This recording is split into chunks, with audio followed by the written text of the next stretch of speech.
No. Hold on a second. Oopsie. Now it should pop up. Where's my hat? There's my hat. Hello. Art time. Lots of art time. I've been trying to figure out how to draw a porcupine for like 2 hours, and I ended up with this. I'm just leaving them as silhouettes. Drawing animals is hard. I don't know how furries do it. But yeah, I got like this frame. 2, 3, 4, 5, 6, 7, 8, 9, 10, 11, 12. I am so fucking close to finishing this animatic, and I just want it done and over with, and I don't want to have to draw a fucking mouse or porcupine or some horrible shape that's supposed to be vaguely a tanuki ever again. Or at least not in the next 3 months. Please.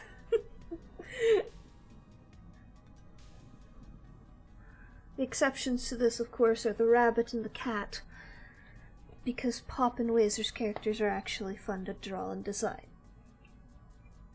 Mostly because I've drawn both before, and I have not drawn... Well, I've kind of drawn rats before. But they're not fun when they're anthropomorphic like this. Because I don't know where to put all the shapes. They're all in the wrong spots to me. Am I gonna bother redrawing this liner? Nah.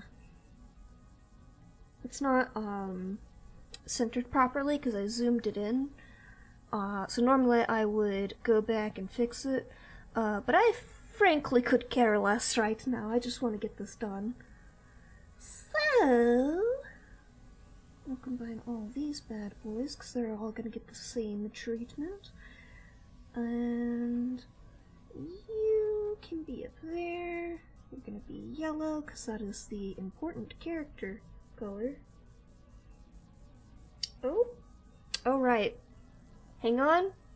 I gotta break some things. I forgot. So, in the process of trying to fix Air Server, I reset all my network settings, which removes everything in Bluetooth memory, including my pen.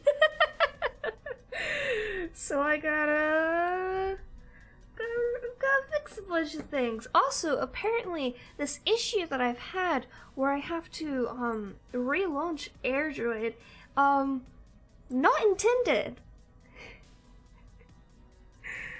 I've had lovely conversations with both AirDroid and AirServer, the two programs I have tried using for mirroring my iPad. AirServer is great because they've got plenty of advice and like different methods for like fixing things. And I've tried all of them, and unfortunately they're not working. I've had problems with AirServer in the past though, and they have fixed them with their advice and help. So I trust that we'll get there sometime.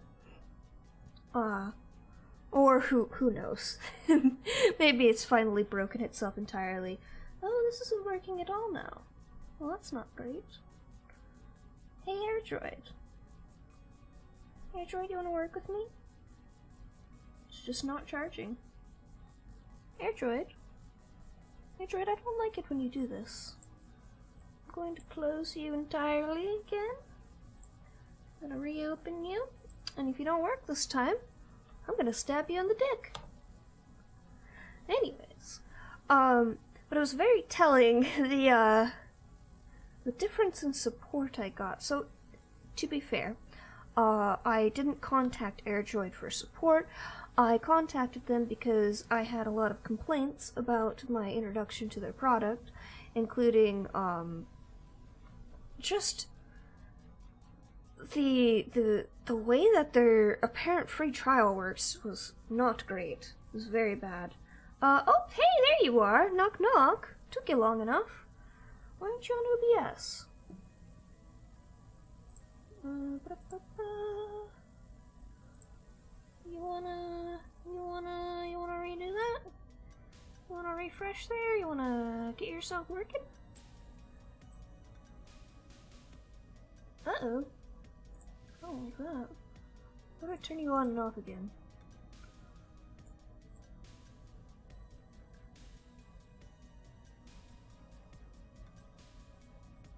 Hey! Always works. It was just interesting conversations so far. Not done on either end, but they are interested with that I mentioned that I was having a lot of issues with this USB connection and how it's functioning, because it's not working right.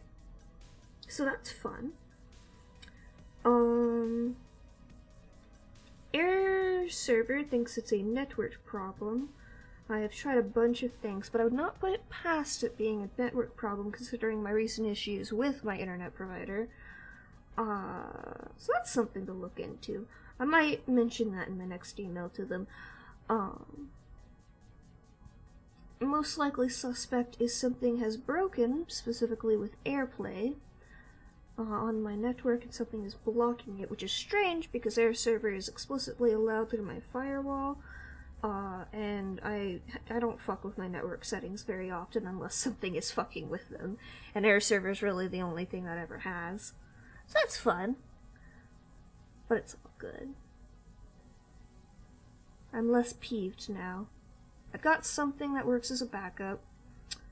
For at least a little while. And they did actually, you know, reach out and not give me, like, bogus... Well, they gave me bogus stuff the first round from AirDroid, but I mean, that's typical. You always get bogus shit the first round, and then they actually send you a representative.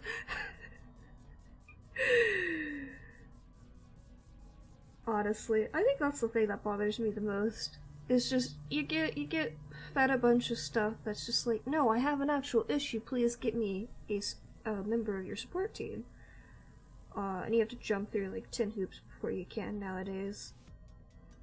And I get it, people are stupid. I'm not taking myself out of the stupid people group, because I have definitely, like, fucked with things for a little while and just couldn't get it working, and then, like, looked into their support, and then all of a sudden their little chatbot actually helped me because it directed me to the right location. So I see the value in them. It's just really frustrating when it's just like, no, I know I actually have a problem that I need a representative to talk to, please. Especially when it's over the phone. Oh my god. Whenever I have to get my prescription re-upped for my anxiety medication, I have to wait for like 5 minutes just for the robot to stop talking before I can say, please get me a rep. And I don't know if there's like a shortcut button I can press. Maybe I'll ask that next time, because it's just like, it's the same thing every time. And specifically because I get them delivered, but it's, you know, it's whatever. Meh.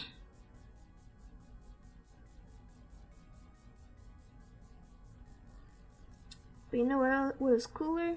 I solved problems this week at work. Oh my gosh. I felt so cool. And they needed new names for a team, which was also very fun because our teams are named after, like, cool scientists. Or at least famous ones. So we all started recommending different scientists for this new team.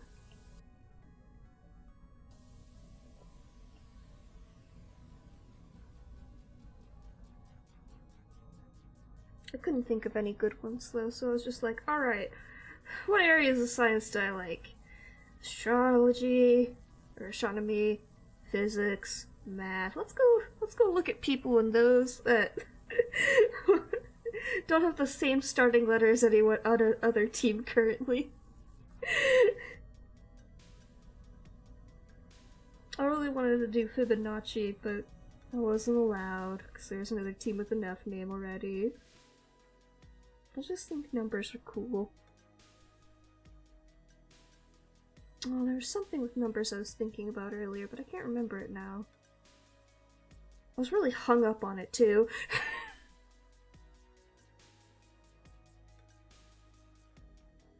Numbers are so cool. It's really interesting how we've invented this idea of enumeration? No, that's not the right word. Quantity. We invented this idea of quantity, and in doing so, we created this entire study of it. What would the world be if we couldn't count things? Didn't have a unit of measurement to talk about things. We use it for so much, and you don't think about it.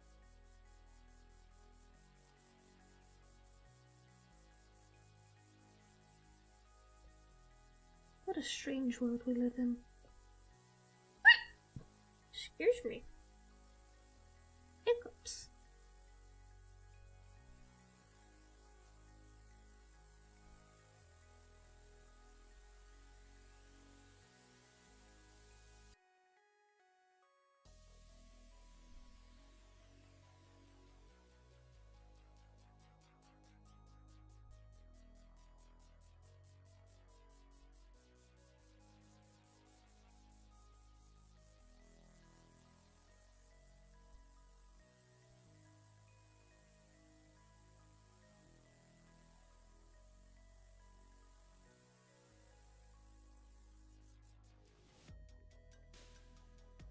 I keep telling myself, you know it'd be fun to do? Calculus. And then I remind myself instantly how painful calculus is. Because I'm just like, oh wait, I don't remember how to do anything in calc. I have to look it up and relearn it. I'm like, oh, do I really want to do that? Nah. But if I invent an excuse that forces me to have to do it, I'm gonna be so excited. I'm a weird nerd, I like things like calc. It was a very interesting class. Although it's possible that my initial interest in calc was just caused by the fact I was so frustrated with my physics teacher not actually teaching us how to do physics. Because half of us didn't know how to do calc.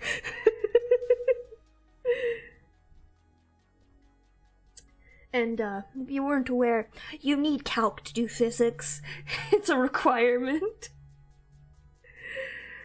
Oh goodness.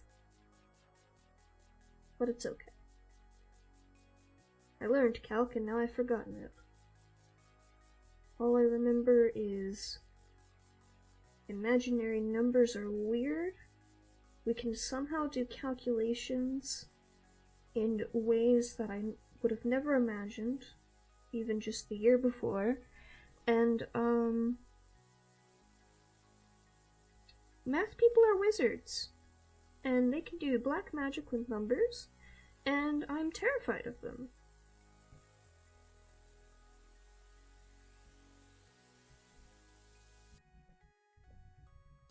Integrals were fun, though. I remember those being very fun.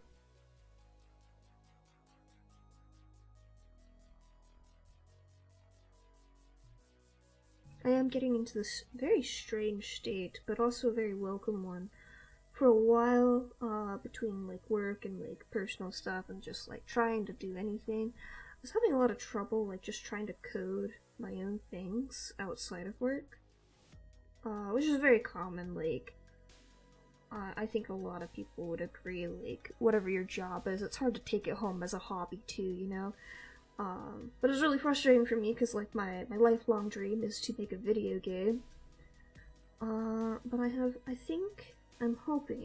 I'm very much hoping that once I finish this fucking animatic, and I'm out of purgatory again, I will have finally broken that spell, and I will be able to code something on a personal project.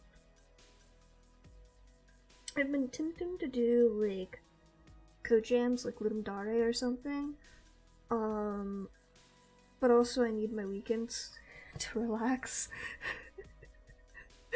Or I will have so much pent-up stress, it will it will not be a good time for anyone involved. But it would be fun.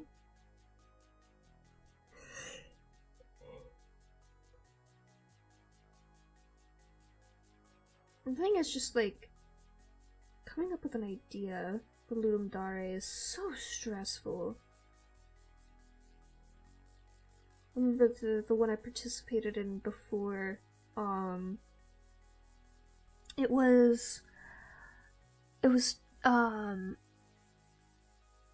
opposing genres, I believe, was the theme.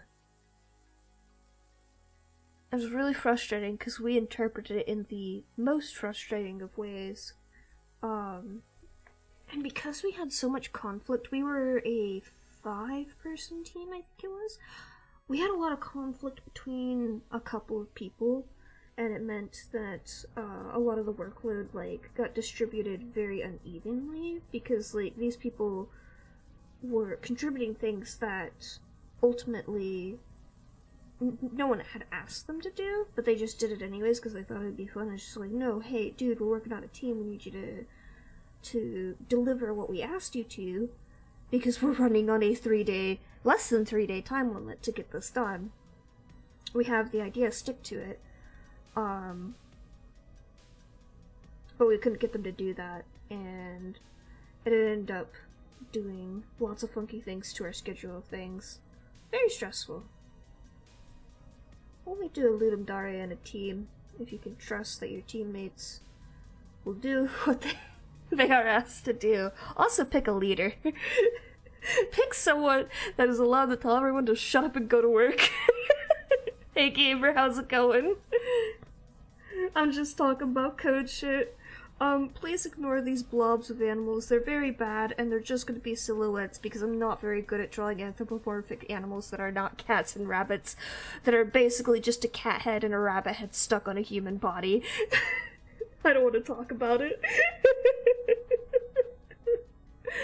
Your TCO's fine, though. Apparently I can draw a solid rat person.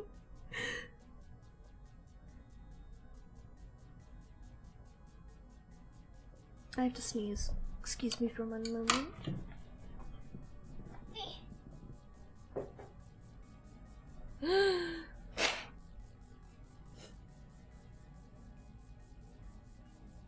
I hope it's just my sinuses acting up again, and I'm not getting sick. I swear to God, if Rain being ill yesterday somehow caused my brain to realize, oh no, you're sick too, I'm gonna lose it. Because that has happened before, and it was not fun.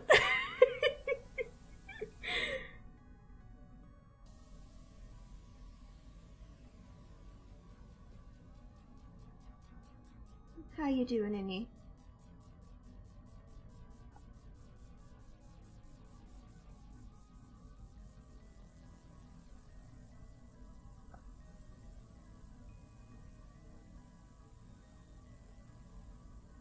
Hope my questions last night didn't bother you too much. I very, very much enjoyed the last session. It was very good. I'm just also looking very closely. I've got my microscope out and everything.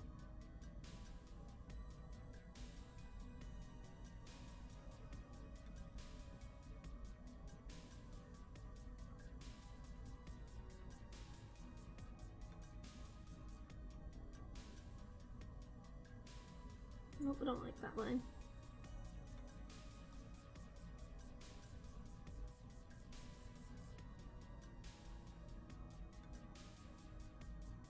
I feel bad because I feel like I'm rushing the end of this, which I am.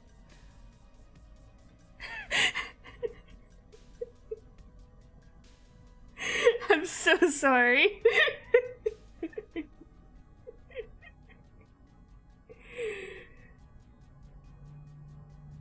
I will refrain from talking about it too much until next week happens and we see more. I am mad at myself for spoiling what you were allowing me to keep a secret from myself. Cause Bridget put it in the Bridget put it in the summary, and I was just like, ooh, button to click. Clicky clicky. And I have no one to blame but myself, because I didn't read the full sentence before clicking it.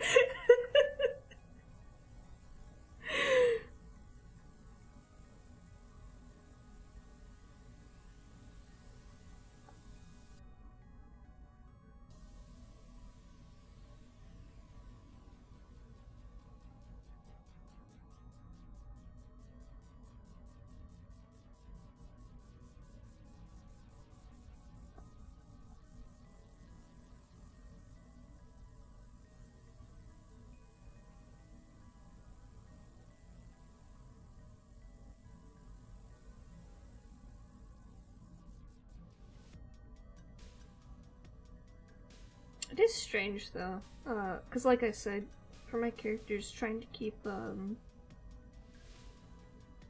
two stories about the same character straight, like, two versions of their universe straight in my head, I can't do it. But, like, literally any other story, like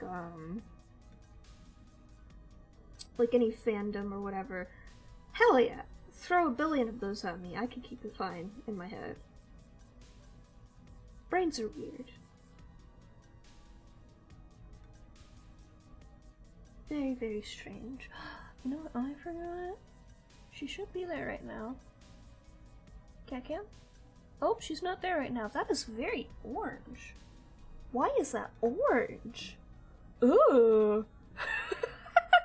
Why is that orange? That is spooky. Oh, it's a little less orange, but it's still very orange. Let's see. There you are.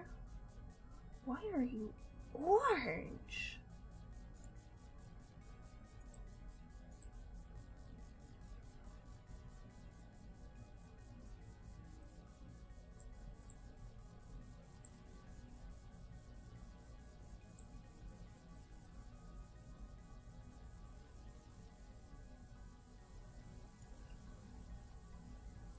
Okay, that's better. Well, she's not there right now, so I'm gonna turn that off. Where she went? Mia! Oh, we got an Annabelle in here behind me. Not in view of the camera, unfortunately.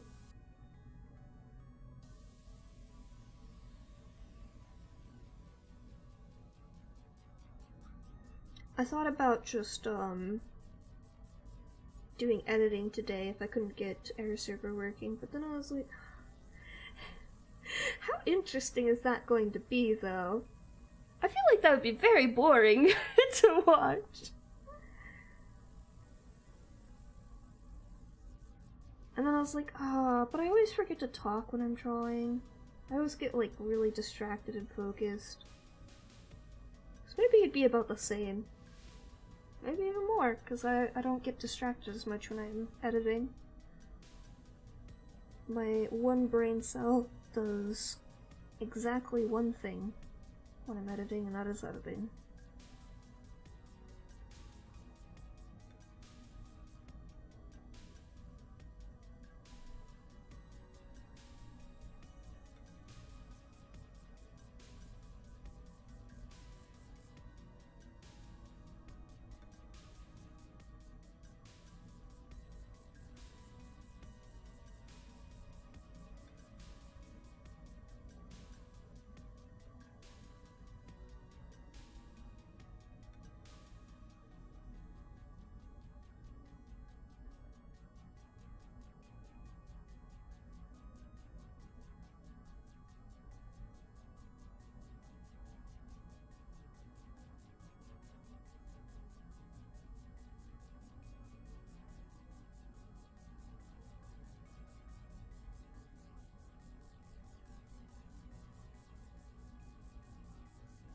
I think I draw things too cute and cuddly to be threatening looking.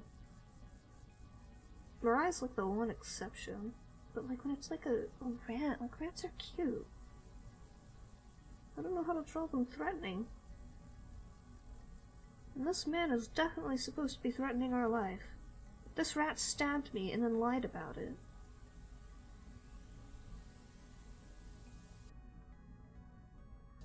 Then he shot me point blank. Fucking rat.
There's something about this scene I don't like. I don't know what it is.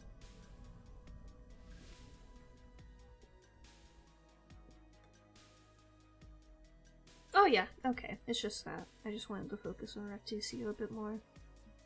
Ooh, yeah, I like that. The highlights come through. Then get a little spotlight on him, I think.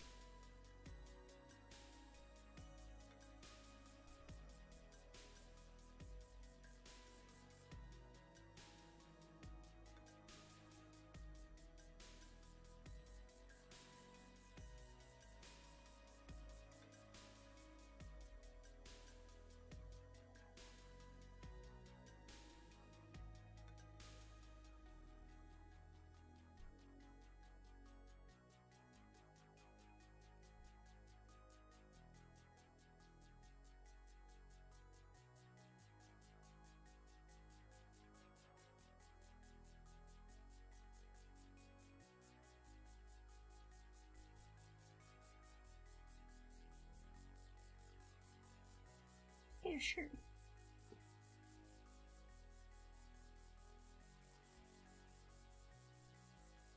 Oh, did I not have a background? Uh-oh.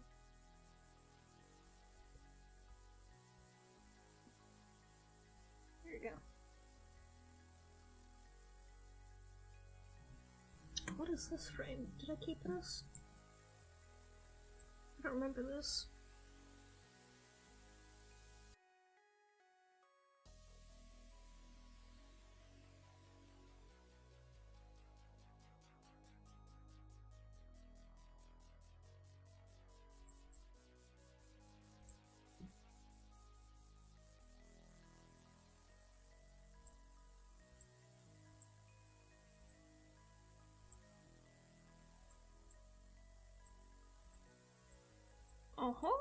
I didn't.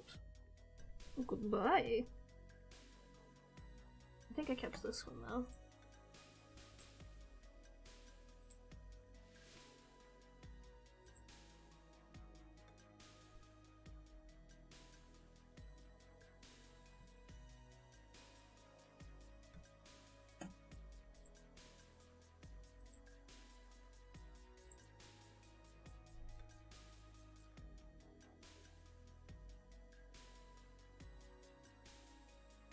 Should do these side by side, I think.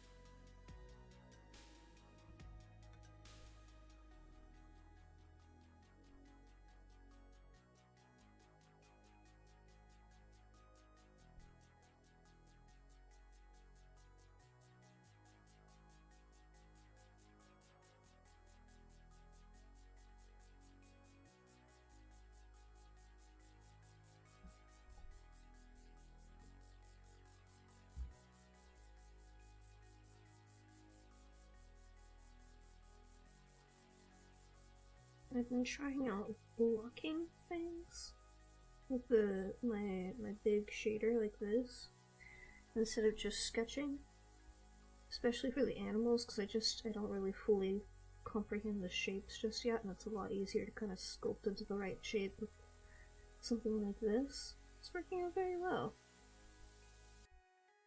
Well, he kind of looks like a lamb and not a rat.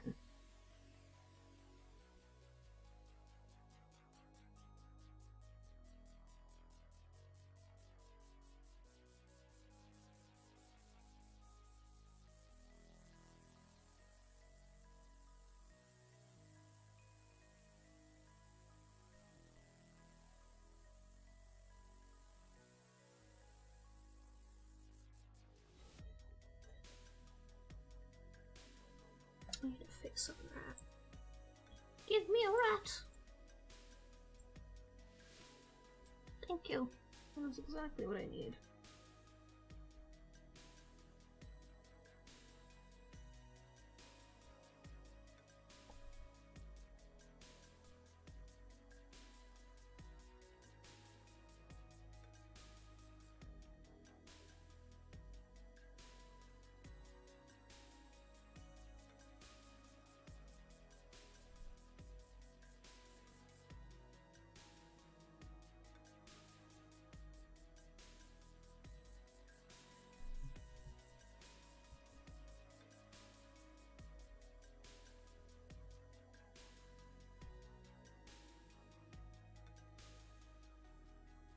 Welcome back.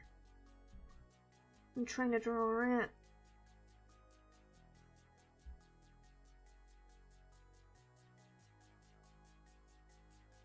It kind of looks like a pig a little bit.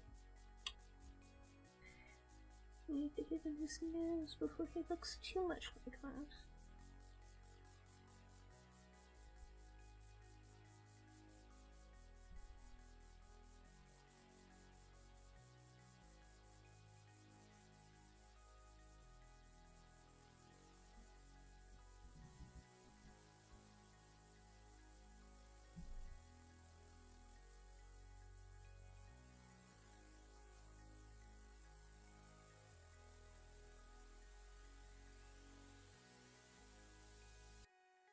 What kind of gun did Reticio have? I forgot. It's not in my inventory now. It's just a pistol, right? Also, there's a lot of very cute pictures of rats on Google. There's one eating a strawberry. There's one holding its little hands.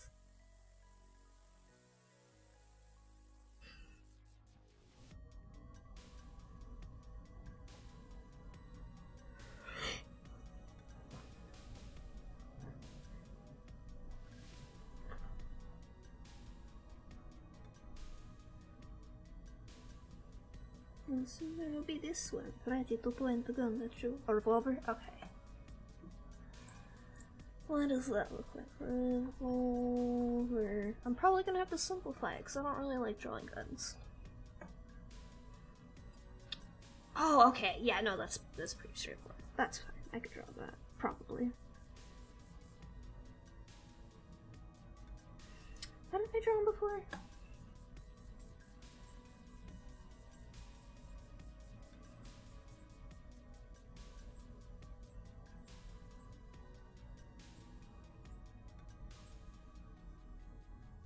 Oh, I didn't put him in here. Yuck! Where the fuck is he? I gave him big ears. I need to fix that.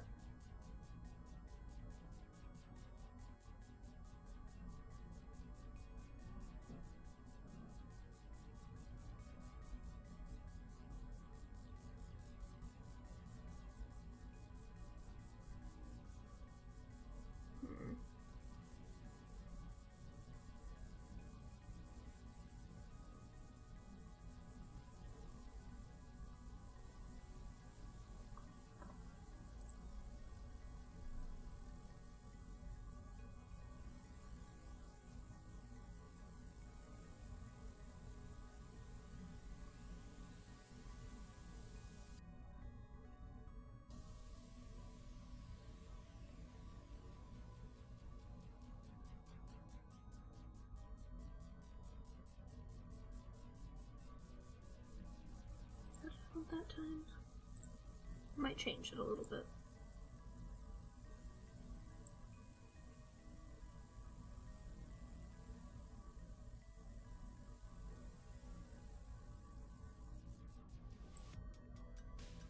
Okay, I still need both frames. That's fine. Double ears. Listen, I don't draw rats often. Alright. I don't draw mice. I draw people. Weird people. Not all of them are humanoids.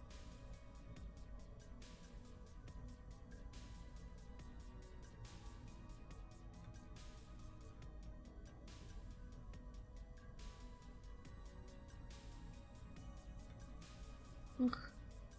Looks like a bad ear.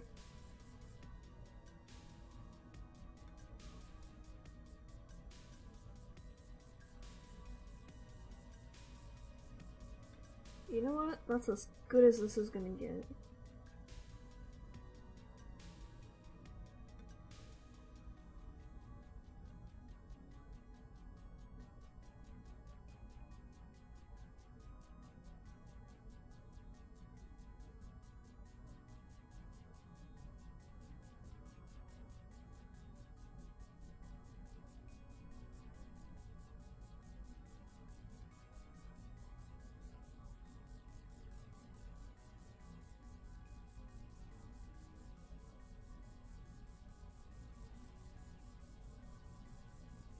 He's taunting me.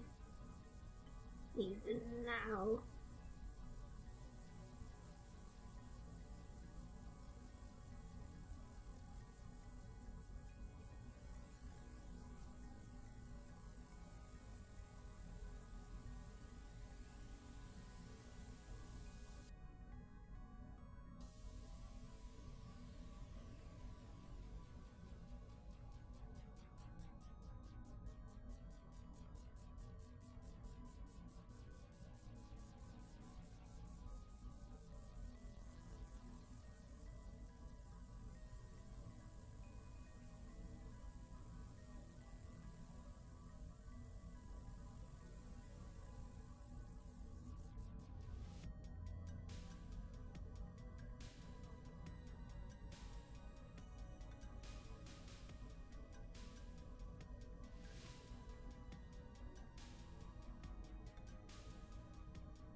Nice little...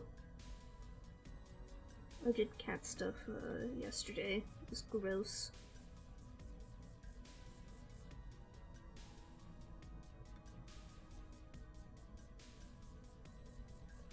Cat pee always smells really bad.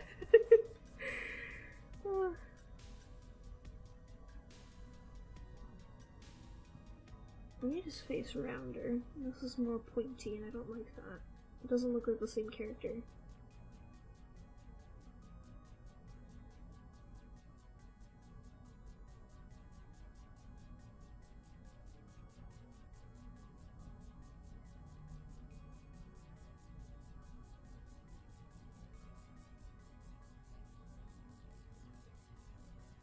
Ears don't help in the slightest.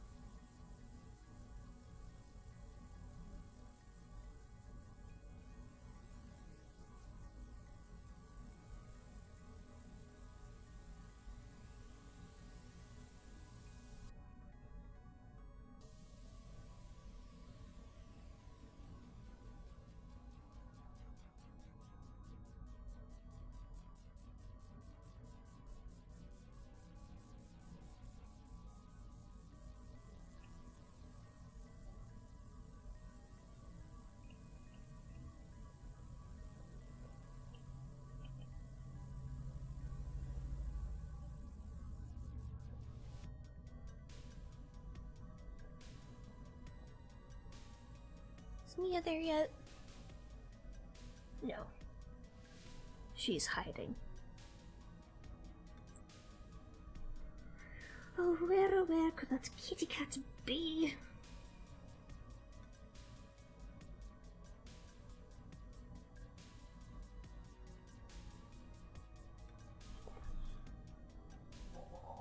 Annabelle looks very comfy though.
That face is too wide.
That's where we're at, Mike. Slow, but surely. 12 more left. Nope, 11 more left. Including the one I'm on right now. I just finished up one frame today. I'd like to finish at least 2 more.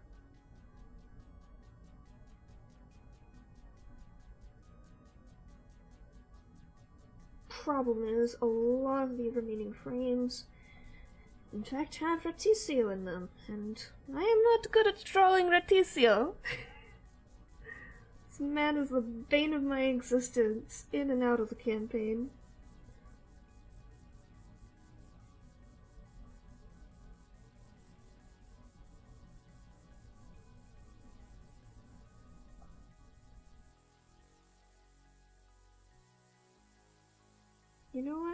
I'm gonna go with a good enough.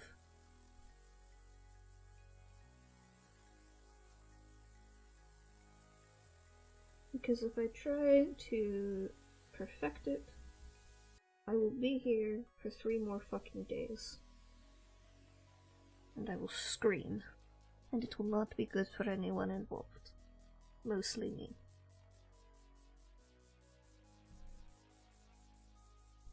Ah, shit, right. I have to draw a revolver. Let's see. Ooh, some of these are funky looking. I'm just gonna go with image number 1. Some of these are weird looking. Alright, let's see. It's like a little bit of a swoop. That's where you hold it. His little hands have to go around that bit. And then a couple of those fingers in that bit. And then goes up a little bit like this. And a little and a little there. And a little meh. And a big old meh. Nope, not like that. Like that.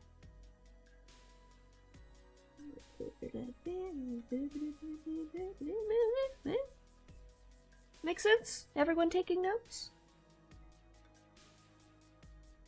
I've drawn 1 rifle and like maybe 2 other guns in my life. And I had to be bribed to draw the rifle. It's for somebody's D&D character. But I was even more against drawing guns than I am now. I'm a little slightly not as bad about it. Still don't enjoy it.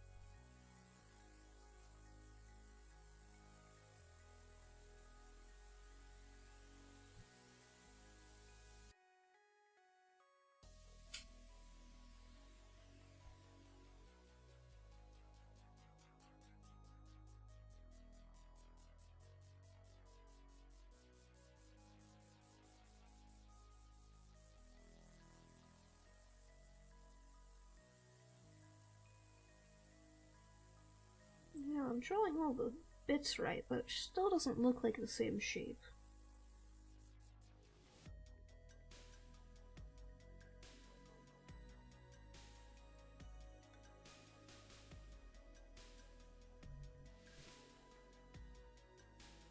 Like, not even vaguely, and that's a little bit weird. What am I missing?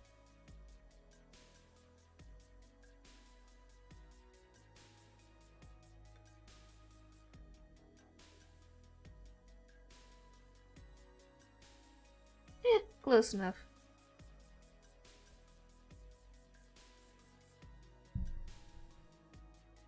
Maybe that bit's too long. It's about 2/3 of the long bit. That looks too long still. Which means this is too short.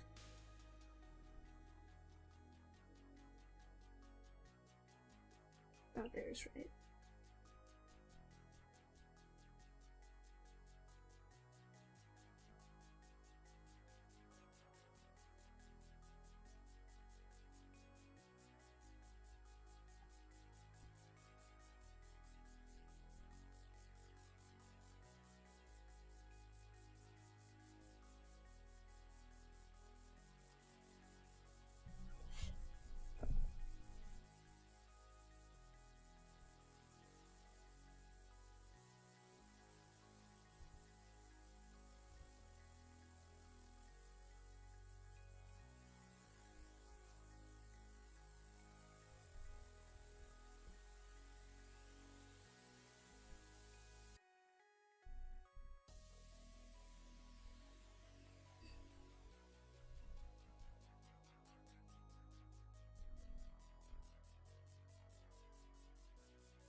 want to do a fancy illustration again, so I can get caught up in all the little details and make everything fancy. When you're drawing an animatic, I feel like I always have to cut corners. Because if I don't cut corners, I won't finish it because I get caught up in every detail and every frame. Then I have to sit there for hours figuring everything out. But it's just like, you know, I don't want to work on an animatic for 6 months. I want to go do things.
I want to play Tears of the Kingdom more. But I'm going Animatic, duty, and then I want to work on my other project. I want to play Book of Hours, but my safe's still broken in that, so... RIP. They haven't gotten back to me on it. Sad. I wanted to know if a memory leak was the actual problem or not.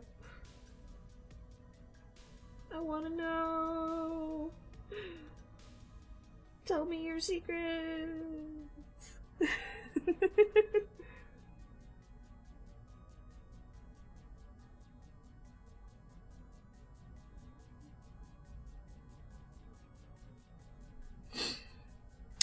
Now, I need one of these pictures looking directly at me.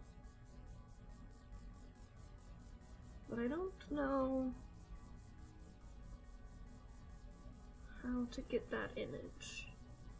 Oh, hey! Thank you, Google. That's what I needed. See, I'm gonna cheat, because cheating in art is fun and good for your bones, specifically your wrist bones. Because all I need is the same picture with this bit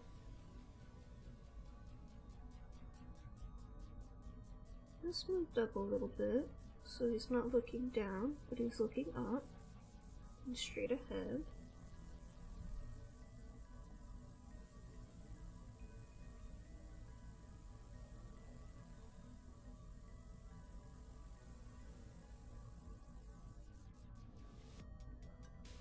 Oh, hell yeah. Yeah, I can pop into the other server. I would love to hear.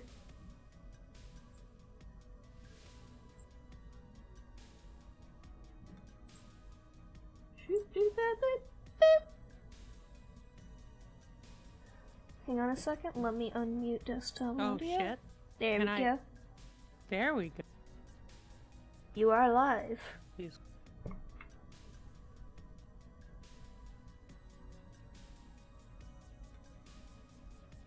Oh my god, my Innie is God, dead. I live. Thought I was Live. dead. Yeah. Crazy.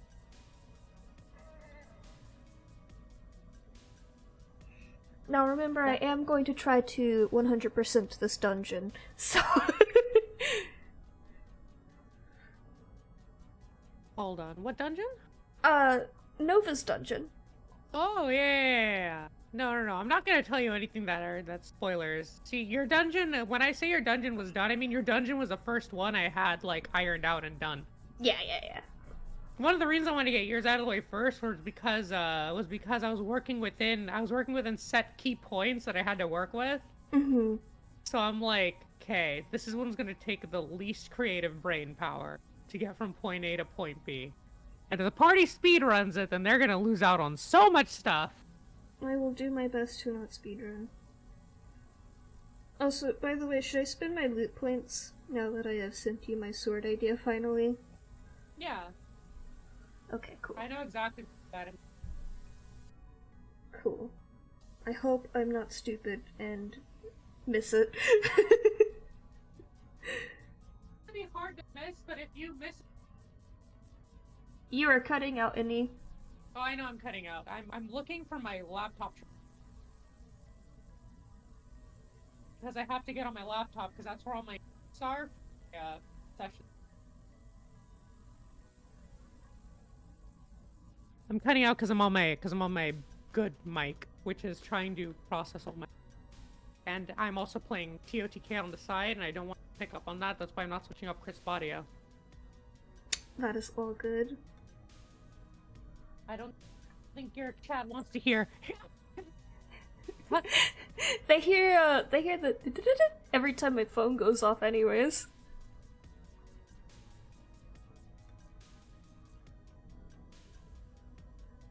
I'm trying to upgrade all my gear at the same time. So I am starting a massive farm, clone farm. That's what I've been doing. Oh my god.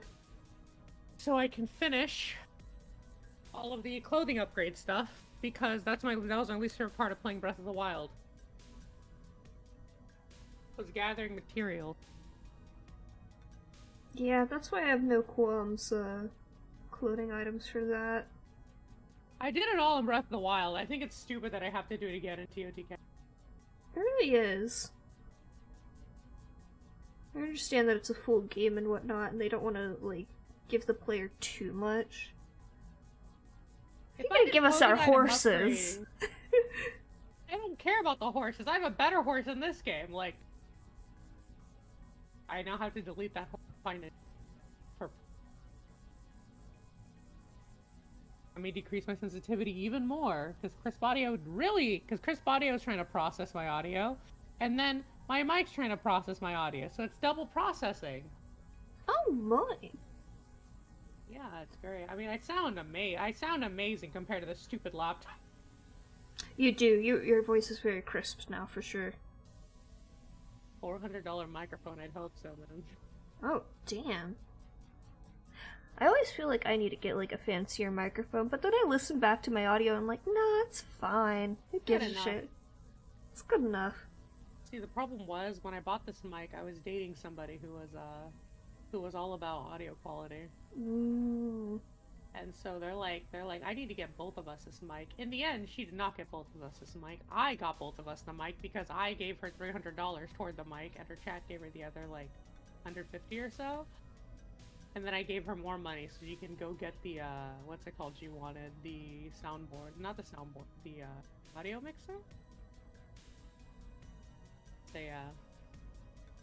And then I bought my own stuff I bought it myself with my birthday money. Even though, like, I was fine with my Yeti, honestly. But now that I have this one, I'm kind of like, I might as well just keep it. Yeah, might as well. It was a $400 microphone that's specialized. It's like, it's not always the best for, like, voice acting and stuff, but I don't feel like getting, like, a compressor. I don't feel like getting a what's it called? Like, different microphone just for just a voice acting stuff. I mean, maybe in the future.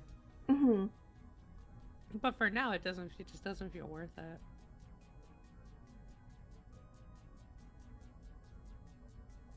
I need to do some Foley noises. I'm hoping my mic is good enough for them. What noises? Foley sound effects. I need a series of like clicks and stuff for the UI I'm going to make soon. For a personal project. And I can do like, and that's like the exact sound I want. Mm-hmm. And I'm just really hoping I can record it on this mic and I don't fuck it up.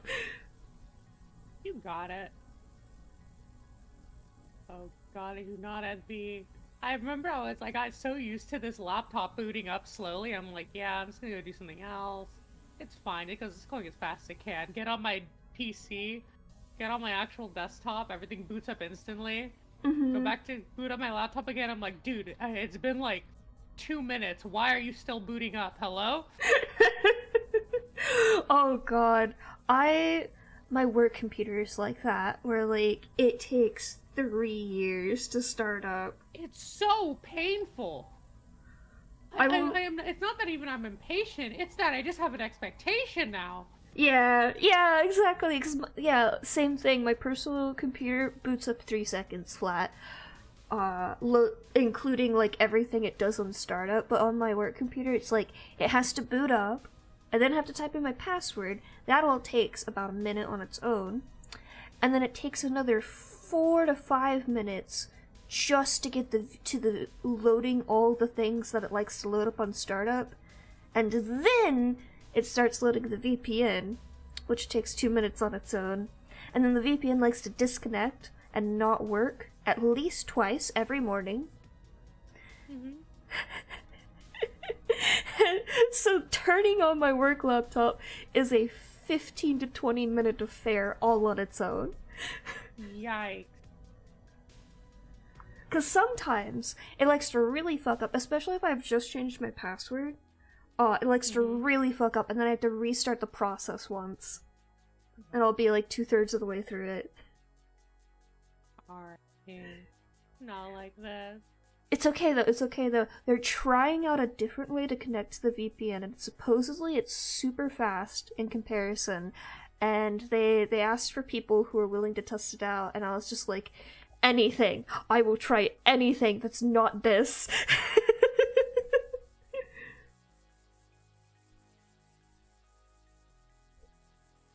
It literally could not be worse. Mm-hmm. Sticky notes are loading up. I take all my notes for setting up session stuff on sticky notes. I know one of the ideas that I heard got hard scrap when we were going into chapter 2 was the because it didn't make any thematic sense, was the so initially, this campaign has been through 3 different rewrites by me. Oh dear. And so the first iteration of this campaign was when my first party played, the ones that corrupted Mirai. Mm-hmm. And what she is now. The first iteration was way more lethal. I told Rain this before. It was a lot more lethal of a campaign. They were basically coming in amidst the startup of a war, which is why it's called Sparks of War. The war was already starting up, conflict was already brewing, and they came to the world. There was no tutorial section, no meeting Mirai or anything, no introduction to the characters, no getting attached to anyone or anything like that like there is now. It's much better paced now than it was before. Yeah. You know, beforehand, it was like, you're in the midst of you've been dropped, Rory dropped you in the midst of a massive conflict that's ongoing. You need to get your bearings and find somebody to side with, or things aren't going to go well, period. I think that first party, 4 or 5 different PCs died. Ooh. Because the way the world worked was they were coming into the world at level 1. Their trading with Rory got them to level 2 because they spent more time with Rory to prep them. Mm-hmm. Rory initially told them more of why they were going over there and everything. And then they went over there. They were prepped to go into level 2. Then they were dropped into this world where everyone is level 3 and higher. And Oh who god. you run into is a luck of the draw, and you need to find somebody to ally with because the war is starting. The war is starting between Bria, Mirai's domain, Ongin, Celestia, freaking Fiore's domain, the underworld, the divine heroes, the fucking people of the Infernal Rise. It's just like this is basically a continent scale war that's about to go on. And you don't want to be caught in the middle of it without people to side with. And depending on who you side with, you got separate missions to undergo to do things with, and separate allies and everything like that. And some parts of that campaign were left in, so I won't spoil that stuff. Yeah. But that party is so sided with Celestia because clearly the angels are the good guys, right? Angels are always the good guys, right? Sure. Yeah, so they met June, who is on a conquest to they've already told you this, that June wants revenge on Seer. They met June, who's on a conquest for to avenge her twin sister Chloe. And June wanted to attack Bria. And the problem was, June wanted to attack Bria because the rule is neither Celestians nor demons can reproduce with their own kind. They rely on other races. That seems a bit weird. It's the way the goddesses establish things. But essentially Celestians need people to die to that's why there's not really any half Celestians. I say not really, because there are some. There are certain edge cases where it can happen. But essentially there aren't really many half Celestians. And there aren't really any half demons either. There are more half demons than half Celestians. Oh, my computer locked instantly. Nice. Good job. It was in the middle of booting up. Thanks, PC. I'm glad you were in the middle of booting up and you decided to lock because I hadn't touched you for like 5 minutes. That's another thing I hated about this PC. I always had to leave music on in the background on it so that it wouldn't lock itself up. Anyway. So yeah. It's like so they picked the Celestian side. They had their Celestian missions. And they were attacked by the demons, and they're like, "Yeah, we're gonna go demon hunting." And the demons, oh, I'm getting a fucking blood moon. Okay. The demons were like, the demons were actually a lot more. They empathize more with the demons than they did the fucking Celestians. They're like, what the fuck?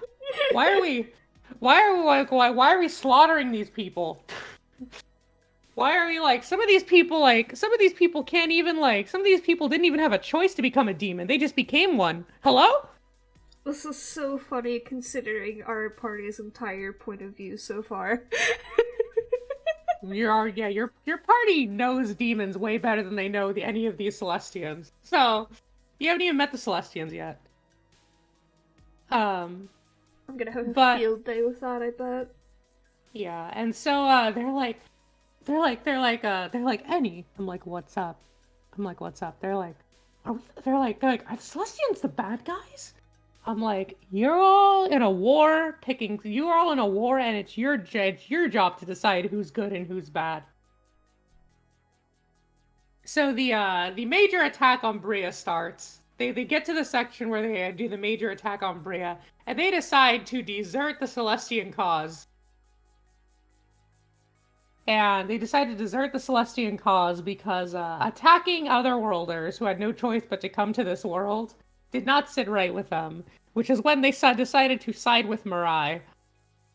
Oh my god. In the war. And they lost a lot of PCs because in the midst of the Brian War, a lot of shit went down, and basically June kept attacking Bria multiple times, and they led multiple missions in Bria and were caught a lot. And in that version of the campaign, everything was super lethal. Like, a WGA would walk up to you, and if it spotted you and considered you a threat, it would kill you on sight. Sounds about right. And if your rolls were not good enough, you were dead. So yeah, that's you could kind of guess why I didn't want to do that for this campaign. Nah. Or for any campaign. But yeah, at the end of the war, and essentially in their version of the campaign, Mirai won the war, and then something else happened that I will not say. But Mirai won the war, which is when they're like, yeah, dude, what the fuck? They don't respect you. Hello? That was back when Mirai was like a goody two-shoes. Thus the First World War of... Oh, fuck. I just keep thinking Glashal and not the other name. Glucera. Glycera. Thus the First World War of Glycera ended. Now we get to do World War II. World War II. They get to do it all over again. And that, I think after the third time I ran that campaign, I'm like, dude, this isn't fun. This isn't that fun because, like, two people picked the Celestians, they realized they were wrong, and then changed sides. And switched to someone else.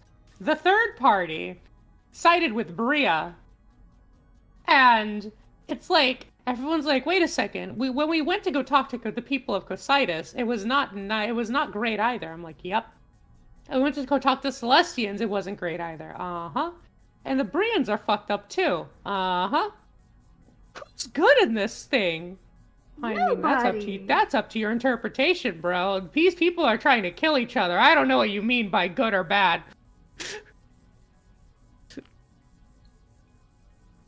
When it comes to that level of scope, it's not about good or bad. It's about who you decide. It's about who you interpret to side with. Who's the least evil? It's a bit of that. Oh, God. Okay, so I need 10 rubies, 15 large zonite. Understand. I need to make sure I'm not duping while the blood moon is going on. Otherwise, the cutscene will cause me to lose my items that I'm duping. And then, that was the first version. So that was the first version of the campaign. The second version of the campaign was was when the first time I introduced the Mirai stuff. And the whole tutorial section with Mirai. And, I hadn't really established a lot of the stuff that goes on with the Great Horizon yet. Mm-hmm. So, like, all this stuff you're doing now, a lot of that came from setting up a Reigns version of the campaign. A lot of that's super recent. The whole, Memoriam Judeca thing.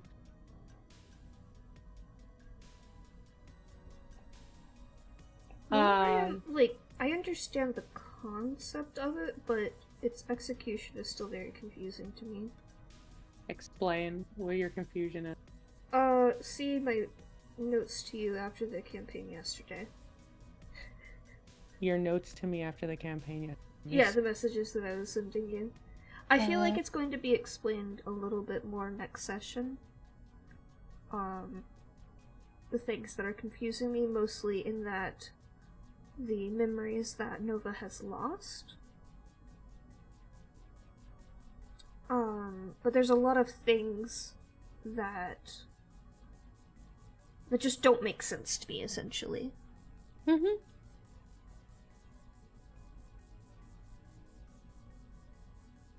It's really hard to like try to explain it from Maeda's perspective. Mm-hmm. Cause Maeda's a character. Maeda can't even say everything on Maeda either.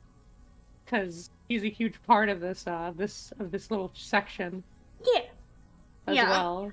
I'm in no way same for yesterday. I'm not asking for spoilers. I want to learn it like with everyone else. Mm-hmm. It's confusing and weird.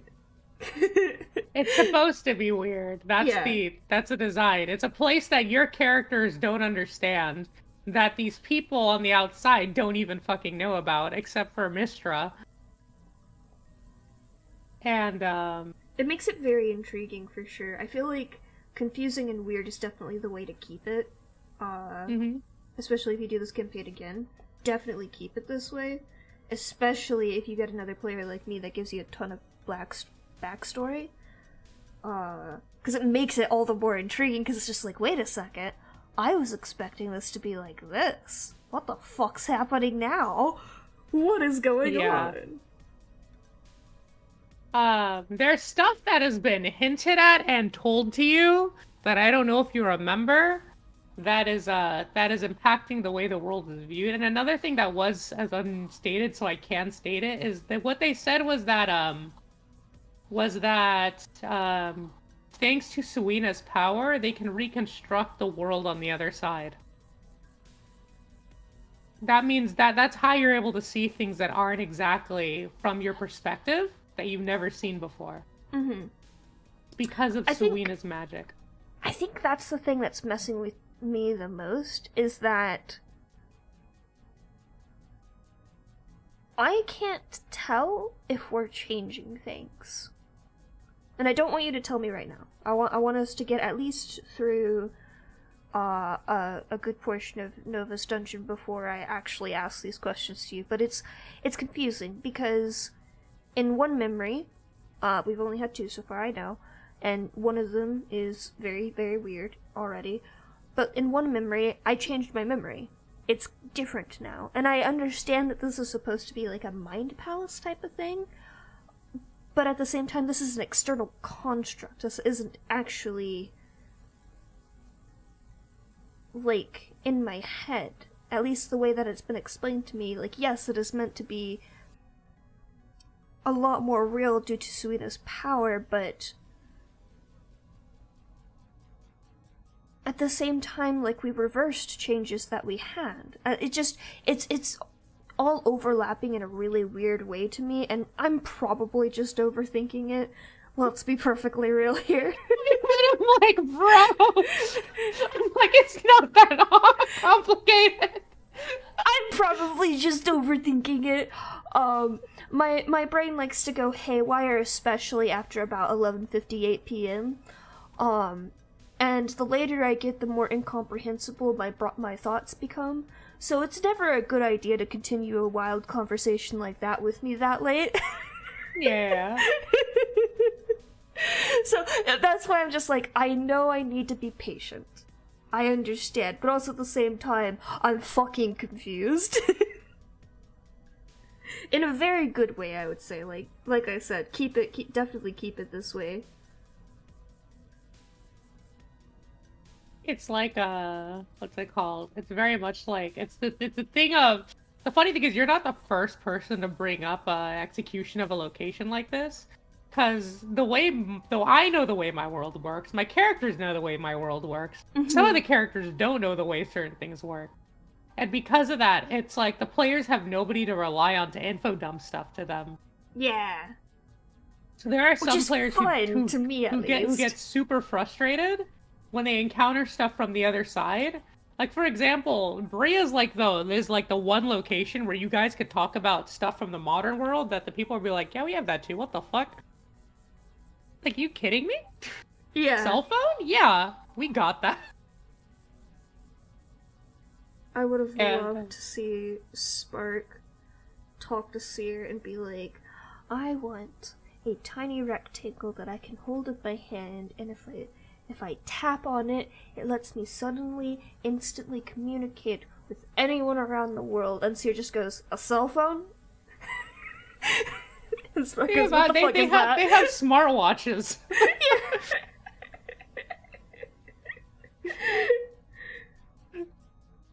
I think Spark, this chapter is definitely, like, unintentionally Spark's chapter.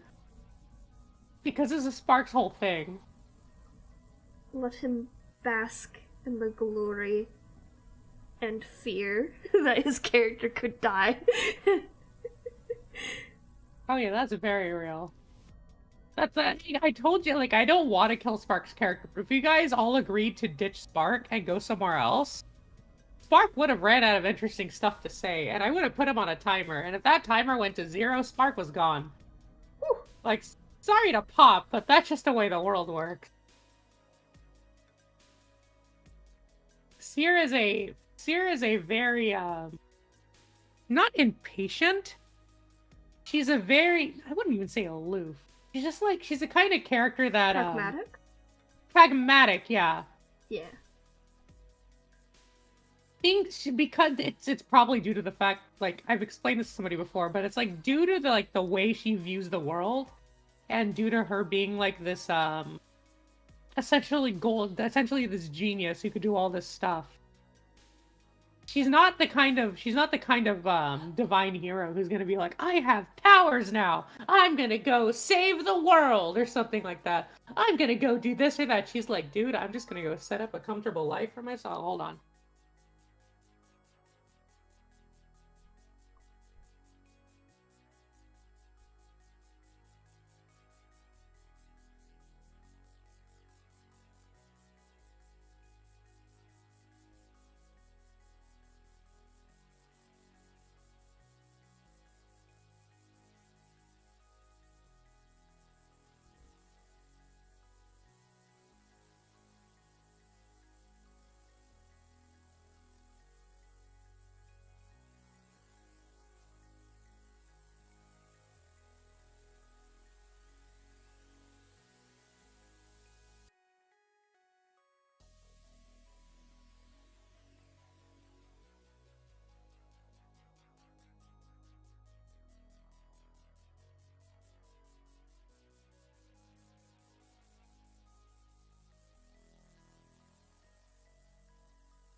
Apologies, the landlord, aka my little brother, called. No worries. Where was I? What was I saying? Divine hero. Seer is not meant to be a typical hero. Oh yeah, no. So the thing is, so one of the things. So I already told you before, this story's written out of spite. Yeah. And so if you ever read the original version of the story, it's stated by the moderator himself that the MC talks to, that a lot of the people who come to this world, who are were divine heroes, that they when you give that, he's like, when you give humans the God-given power and tell them they're a chosen one, they don't take it well, and they you can imagine how they suddenly start acting. And it's like, and then the main character's like, so they're dead? He's like, I wouldn't say they're dead. So they're dead. Yes. This isn't it's very much like I don't hate the isekai genre, but I hate the way it's executed most times. That these people just come to this world and they're like, I'm nice, but I have superpowers, so I can solve everything. I would argue that a lot of the isekais that I've seen, at least, I usually only watch a couple episodes or just a couple things from them because I can't stand to watch more of it. It's less of I'm nice and I'm gonna save the world, and more of if I manipulate these people into agreeing with me and joining my group, then I will gain more power and more resources, and I will take over the world immediately. And they're like the most manipulative motherfucker you've ever met. Oh yeah, so those are the two things. Those are like the two tropes. They're either super edgy and quote unquote calculating. And by calculating, I mean Well, I'm going to go set up these traps. Take some fire, take some oil, set up bomb traps. They'll never see it coming. I can add Oh, 2 you're so plus right. 2, and no one here has heard of a math in their life. Exactly. You're so smart, Jeffrey. You're so good, Jeffrey. Oh my god. I'm so sorry, crazy. Jeffrey from Tiny Frogs. You're so much better than this. Oh yeah, 100%. He just wants to run. Don't skip leg day. Never skip Hell yeah, leg man. day. Oh my god, I cannot wait for Hot Balloon. I feel kind of bad because I feel like something with my writing is just not meshing with how Tiny Frogs is intended to work. Yeah. Tiny Frogs is a kind of campaign meant for, is a one-shot campaign. Yeah. But I don't want everyone to be forced to just throw out their characters and make new ones. I mean, it's fine if we keep our characters. It's just, like, things like transition points and stuff like that from point A to point B just, like, doesn't mesh well with this kind of specific campaign. It's just supposed to be like, you're taken from this scene, this happens to you real quick, like a quick blurb, and then go straight to the next scene. Yeah. Solve it. Which is one of the reasons why Session 1 works so well, and why there's so much disconnect in Session 2. Because it's like, we got to do a whole lot, but our characters are so limited in what they can do that it doesn't contribute well to... It contributes to RP and stuff, but there's not much we can do as characters.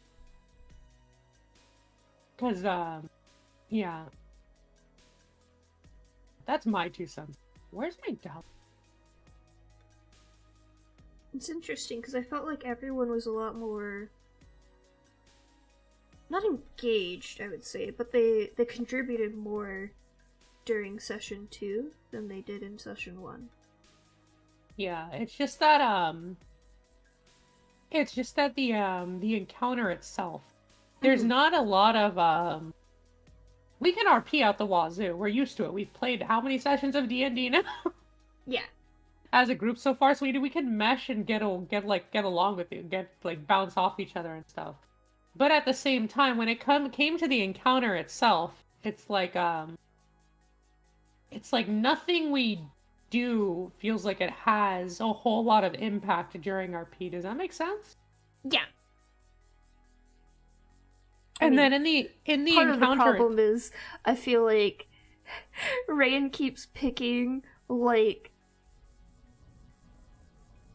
he took the athlete and cursed them to not skip leg day. Mm-hmm. And I'm just like, Rayan, he's established to be a meathead though. Yeah, some meatheads skip leg day. Yeah, no, like, I totally understood the joke that Rain was going for. The problem is, like, out of the 4 characters on the ship, because, you know, like, when you're in space, everyone has to exercise. He happened to pick the one that couldn't possibly hate anything about exercise. Mm-hmm. And I feel like, there's been a lot of situations like that. Like, I feel like in the first session, Paper has a very clear enemy of fire. And in the second session, I did intend there to be a clear enemy of light for the main guy. Yeah, that was not clear. It was clear. I get what you're going for, but it's like these things the things were not explained to us in the slightest. Yeah, no, that part was on me. I didn't want to just sit there and like have a character go, "Oh my god, that thing's this! We need to do this!"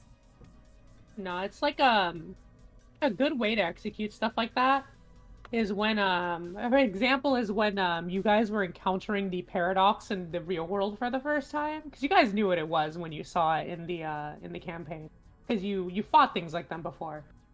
You know what Eom's magic looks like. You know how the things look. They look like heartless. They look like shadow beasts, essentially, right? So when you encounter the paradox, um, you guys were in contact with what's her name the entire time, and you got a chance to what is it? And you got a chance to ask her, "Hey, what is this?" And I understand that like we didn't really like prompt that question until much later, but we were told at the same time that the situation was dire and we needed to fix it. And there's not really a how do I explain this?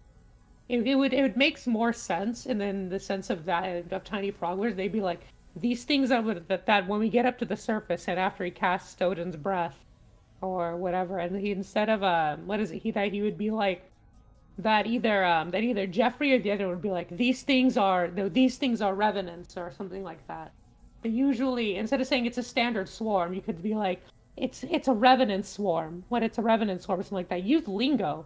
We may not understand what it is, but the characters would know what it is, right?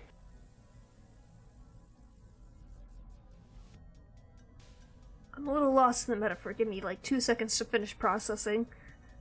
Understandable. The dial-up tone's running right now. Sorry, I got confused at first because I thought you were talking about my campaign first and not yours. And no, I was talking about mine.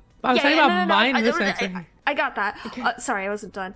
And I got really confused because you were like, yeah, they said it was a dire situation. I was like, they didn't say it was a dire situation. What? And I was thinking back again to the confusion Rain had, where Rain was just like, well, I thought this was scripted. And it's just like, I don't feel like Tiny Frogs is right because I can't stop and just say, okay, we're done with the scripted part. You guys can go now. And I don't know how to get around that, and I don't know if that's something that I'm going to have to deal with when I try a different thing like D&D. Hi Ronan, how's it going? We're talking about D&D and other tabletop RPGs as I finish working on this animatic. Hello everyone, welcome in.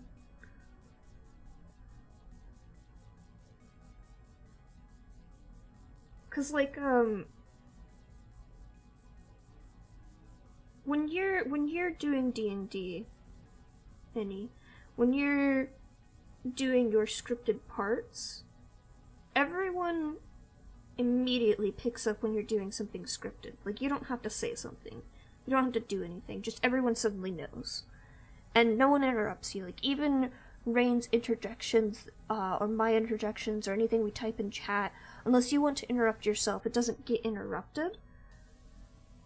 Mm-hmm. But like, when Rain interrupted me, and I got mad about it because I was in the middle of my script, I, like, at the time, like, it didn't feel like just a small interjection. It was, it felt like a pretty major one. I don't even remember what it was, but I remember, like, I was frustrated because it kind of just threw me completely off. Mm-hmm. Like, I couldn't just continue. And I don't know how to get around that, because the way scripting feels like, both in my campaign and yours, is there's going to be long sections of people are going to tell you things, they're going to explain things, they're going to do a few things. There's chances for us to move around and talk and whatever, and you can do that as you're doing your script part, whether we do it in chat or just quick interjections real quick, but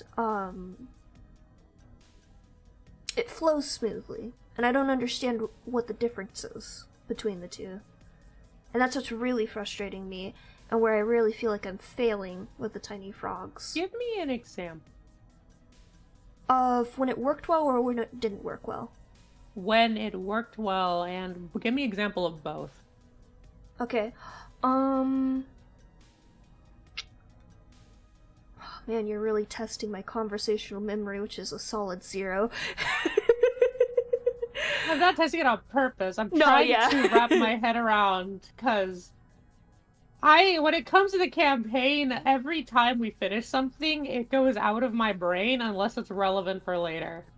Totally understand. I don't really. I can give you all the I can give you all of the tips, tricks, and things I usually do in a campaign when my brain is hard set on that stuff. Mm-hmm. But when it's not hard set on it, my brain needs to think back. And thinking back to like a moment where I'm scripting something and everyone's quiet or whatever, because I don't pay attention to whether people talk to me or not while during a scripting section. Because if somebody interjects, like Rain says, "Yeah, no, fuck you," in the middle of Yeah. the section to this person, I'm just gonna be the person. I'm like, the person turns to you, "Fuck you too," and then I'm gonna go back to saying what I'm saying. That's like Yeah.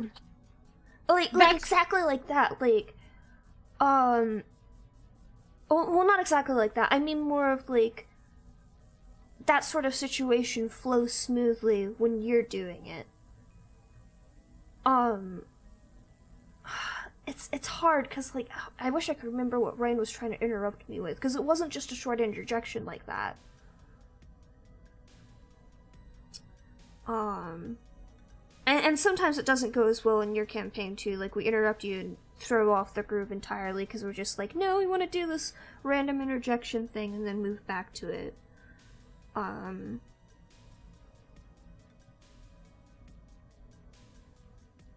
I'll have to point it out when it happens because there were some scripted moments where it happened. I think in the last session when we do the rewatch.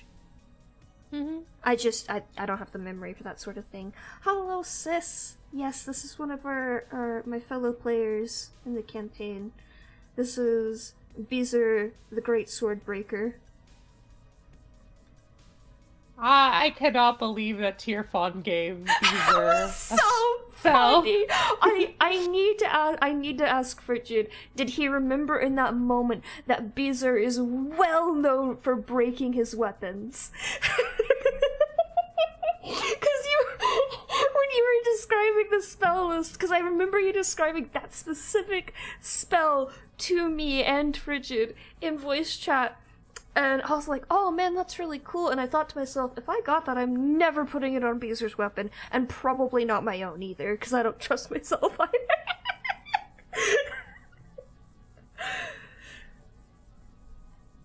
Yeah, Mr. Domain spells are nutty. I know Rain always comes to me he's like, I have concerns about this. And I'm like, what the fuck are you concerned about, bro? You guys are playing PvE. You're not playing PvP. Shut the fuck up. Get out of here. Rain, just let him have it.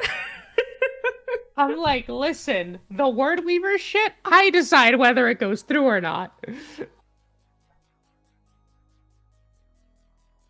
And it is true. Every time the Frigid put a curse effect on somebody, they rolled really fucking low against it, and I'm like, you gotta be fucking kidding me. That was pretty funny. The guy who was really funny that we got both the curses I'm like, and I sat the there, poisons. I'm like, there's no way that this person rolls a critical fail, because that is the only way I'm letting the silence go through. And then he crit failed, and I'm like, I hate this game. I hate this game. I hate these fucking dice. Anyway, I was getting mad at my dice too. Oh my god. Yeah, during the part where nobody could interact with you.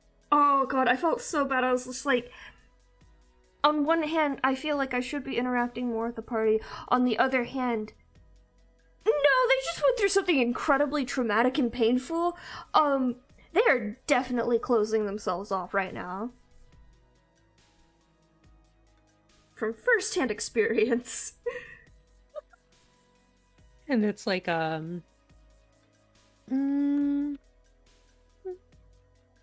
did I design Beezer's boob plate to be like this? I don't know what else to call it.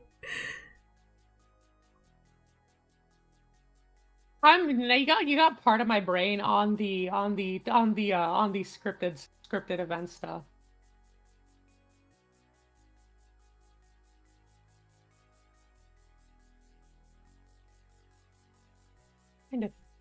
I'm trying to think specifically of chapter 1 because I've watched back all chapter 1 so many times. Mm-hmm.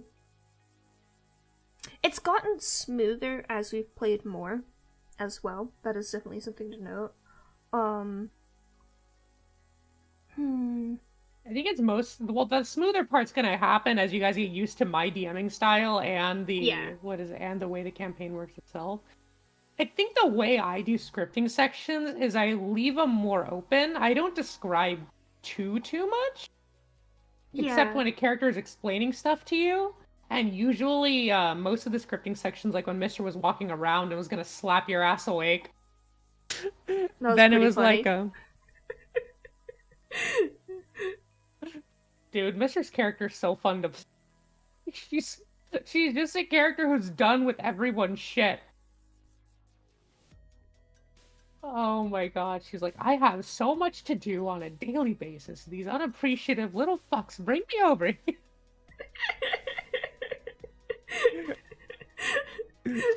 Nova just trying to take a deep breath and failing because of panic attack.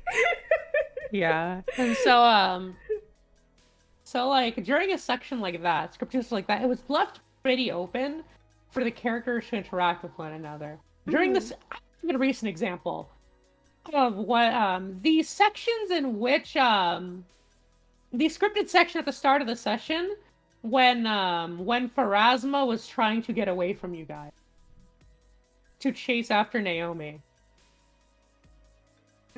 Yeah, not short scripted sections like that though. Longer ones? Yeah, like the big Do you mean like ones. ones where Like you're setting a scene.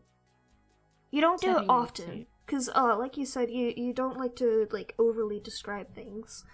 I don't, because it's not fun for me to sit there and talk at you guys for 10 minutes. And I also have, like, what is it? Because one of my constant worries in the campaign, I'm like, is anyone getting disengaged with the campaign right now? Yeah, and it's hard to tell like, also, because, like, you can't see our facial expressions. Exactly. And so, that's why I don't like, I don't, because it's not engaging for me, I will say, when I'm just talked at, which is why I don't like doing big exposition dumps, even when I stated the lore of the world with, what's her name talking to you guys, I was not having fun while I was doing that. I was reading off a fucking script. But Yeah. I'm like, this is the lore of the world, and I have to give it to them at some point. Otherwise, they're not gonna understand shit. I know, a good scene. Exposition of the world. When we were talking to Ebby, and we were playing as the goddesses, whenever you would take control of all the characters, I was super engaged during all of that. And I know I was playing Ebby, so I had, like, a higher stake in being engaged, because there were times where I would start playing her.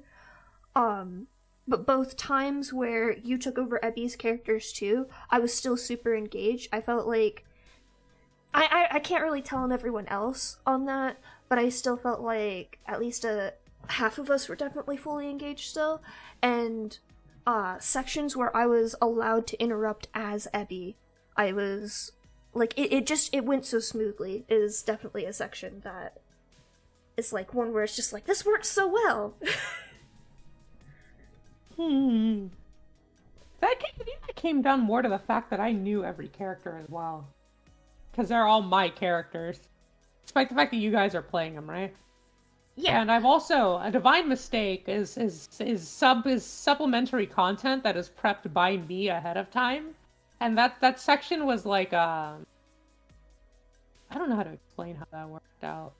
But it's like, I think for my scripting sections, the reason people tend to go quiet is, for one, I think Rain's able to pick up, I think you and Rain are able to pick up on when a scripting section occurs, right? Yeah.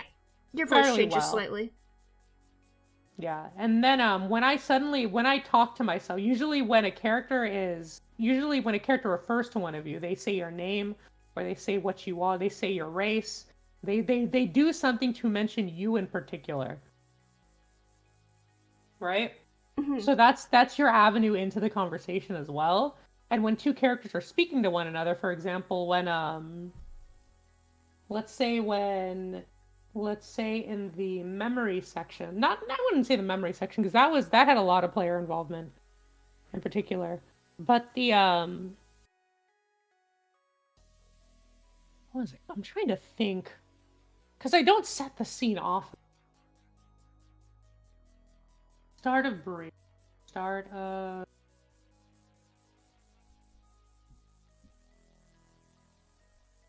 don't know. This is you got me thinking on this. Yeah, like, I know one of the big problems is just, I like setting this scene. You could almost I feel like people would describe this rudely as I do like to hear the sound of my own voice. Because I do like being like doing these grandiose descriptions, whether or not they actually come off that way to you guys. And I feel like during those parts people were quieter, but once I was trying to do things where I was having the NPCs interact with each other to set up the actual scene, before I was going to have them interact with the frogs, that was the point where I was just like, I was trying to do a thing, and there wasn't quite the moment to interject just yet. And I don't know if that's just I'm not very good at giving that, like, weird, subtle alert that we get during your campaign just yet, or if there's just something I'm writing it in the wrong type of way. I think it's a mixture of both. I mean, it's always going to be a mixture of both. Yeah. Because, like, I'm used to writing right now as a narrative, not as an interacted piece. Even with my video game ideas, yeah. I think that's the part as a DM you have to come to terms with. Mm-hmm. I will say, one of my biggest gripes with the way Session 2 worked out with the way both sessions worked out, actually, is that we didn't learn, is that if this was a campaign, right? Because I'm looking at this, I've run one-shots before, but all my one-shots were, you make this temporary character, and they come in, they come in, session ends, we're done, they're gone forever. Or you can bring them back at some point or whatever. Maybe they can have some impact at some point. But the point is, they don't have a whole character arc. Their character arc begins and ends in the session. Yeah. They're there for single duty. In the sense of Tiny Frog Wizards, if I were to look at it from a campaign perspective, we don't know a damn thing. We barely know a damn thing about any of the NPCs we're interacting with. And I understand it's session 2, but if we're supposed to be there for, like, let's say 2 weeks, right? 2 weeks in game time, we would have already had introductions with these people. We wouldn't know exactly entirely know what makes them tick, but we would have a general idea of not exactly what they're capable of, but what some of their quirks are, what some of their personality traits, because we'd be spending, even if we are working away from them for long periods of time, if we come back to this area, we'd be talking to them on occasion. We would know more about them on occasion. And not knowing what's going on entirely is frustrating as a player. And when we ask, having things not explained to us is frustrating as a player. Mm-hmm. One of the gripes I had during that combat section was when we got this grandiose description of what Melvin was doing when he was casting Odin's breath. I'm choking on my saliva. Oh, don't do that. That's not good for you. And then when Frog went out, and then when I keep calling Rain Frog, when Rain went to go ask Melvin, what are you doing? What was that? That he's like, oh, it's Odin's breath. It's a pretty standard spell. That it's like, yeah, but what is that? I don't know what standard spell means. You know what I mean? Yeah. I get you have this like really complex, really fleshed out magic system, but it doesn't help us as players become immersed in your world if at every time we try to interact or understand a piece of it, we are kind of not entirely stonewalled, but basically stonewalled. Yeah, okay. I have figured out my mistake with that bit. Essentially, I've been approaching it from the idea of, like, I think I'm just, unless you guys want to override me on this, I think I'm just gonna be like, do you guys want your frogs to be from a more modern place? Other than those of you who have given me, like, very specific descriptions of where you wanted your frog to be from. Because I'm approaching it from, your frogs don't know anything about this world, but the interns are not the smartest and assume that you do. And that was a very poor writing decision.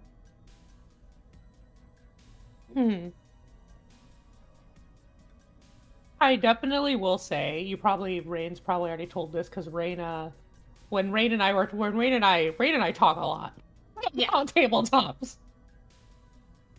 And when we and Rain were talking about it, it's like we said this before. We told you before that the NPCs had too much impact on the scenes themselves. Yes. That it's like that, and it gives us it's like the interns. I don't know if you've heard horror stories about DMPCs, right? I'm not saying that these interns have hit the point of DMPCs, but they're definitely getting close. Yeah, they're getting close. The moment you guys gave me that feedback after session 2, I realized that was what was happening, and I was like, I need to back them off. Yeah, because what's his name going into the scene itself? Because there's already 5 of us dealing with 5 axolotl characters. Yeah.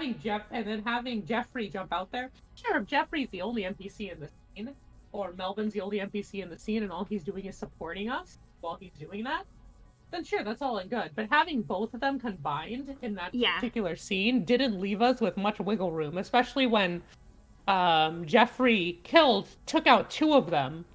It took 2 of us to bring down 1. The other 2 were damaged, and then one of them was finished off. And then we were left with a boss battle, and we were like, oh. Yeah, I think... I think I might either... I don't know what I want to do. I don't want to continue with the current Tiny Frogs campaign, though, I think, is the big thing.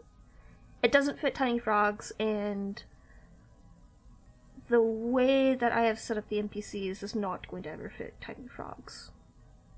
And I don't think my world is fit for it either, just because of that. Because, like, here's the big problem with Tiny Frogs, is you guys can be stuck in a situation where your spell list, your available spells, and things relevant to you require an NPC. And all of the normal NPCs you'd have around you in these situations are also powerful people, which Tiny Frogs expressly is kind of against. And I thought it would be fun to try it out, but it's not good. Don't do it. You want your mundane village idiots as your NPCs in Tiny Frog stories.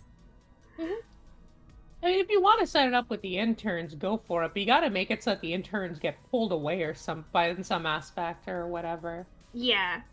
They gotta be occupied. Like, for example, when I realized that Asuma, as a high-level NPC, is going to trivialize a majority of the encounters in the dungeon, I immediately took her away from you guys by... She's now at the bottom of Judecca. You mean Pharasma? Pharasma, exactly. Yeah. It's like when you guys were in the boss battle with Ratiso, what I do with Posey. He's now under the water. They make thematic sense in character. Pharasma's trying to rectify something that went on with between her and Naomi. Posey wanted to transform and go full power beast mode on Ratiso. They're thematic things that take away the character from the players themselves and allow the players to establish agency. Because I've done the same thing before in a much worse aspect. I straight up derailed my own campaign and gave my DMPC so much power over a scene because thematically in the characters, because I approached it as, this is my story, these are things that need to happen. And that's not the way you can approach a D&D campaign. And my players pointed it out immediately, and they enjoyed themselves a lot more once I stopped. Yeah. And even though I didn't mean to do it, I didn't mean to make a DMPC because I let them have all the combat encounters. I let them do most of the interaction and everything. Cutscenes do not work well in D&D if you do not make wiggle room for the players to fit into them. That's why a majority of the cutscenes within Sparks of War have been around your characters. They haven't been in front of your characters. They're around your characters. That description makes a lot more sense and has answered the question I had. Yeah. Good. Hell yeah. Because once you take the out of the equation, you might as well be writing a fucking... Yeah. You cut out, but I understood what you're saying. No, you're so right. That's what I was doing. That was my mistake. And like, I'm not saying that grandiose descriptions are a bad thing. Just I was doing it the wrong way. Yeah. Yeah. Like for example, when you're saying we're packing stuff up, why don't you what is it? Does anybody need anything specific? Or whatever. You could say something like that to give us a chance to get involved with the operation of getting aboard the starship. Yeah, Or whatever. I feel like a good example of a grandiose description I did well was introducing the big bad of the session, the Kraken Leviathan thing, and the time I did it very poorly was the entire section entering after you got to the spaceport all the way into entering the space car. Mm-hmm. I keep accidentally hitting space and playing the animatic. Oh no. I only needed 5 of them. Why'd I make fucking 50? Yikes. Whatever, it's fine. I have extras. I'm not even using these weapons at all. The soldier construct horns, bro. Captain Construct horn 2 times. Oh my god, I watched the no weapons run that Small Ant did Tears of the Kingdom, and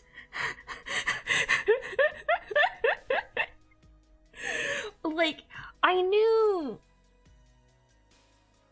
Breath of the Wild already was just like broken in its open worldness as a game. Like you come into it thinking of it as a Zelda game, but it's now open world. They really hammered that in Tears of the Kingdom in the best of ways. It's so good. Like, I don't even know what you would have compared Breath of the Wild to at the time as an open world game of just like things you can do. Tears of the Kingdom feels like playing Skyrim with 100 mods active. Yeah, and that's the best way to play Skyrim. It's so good. It's so good. Also, the ice damage outfit, very good. Oh yeah.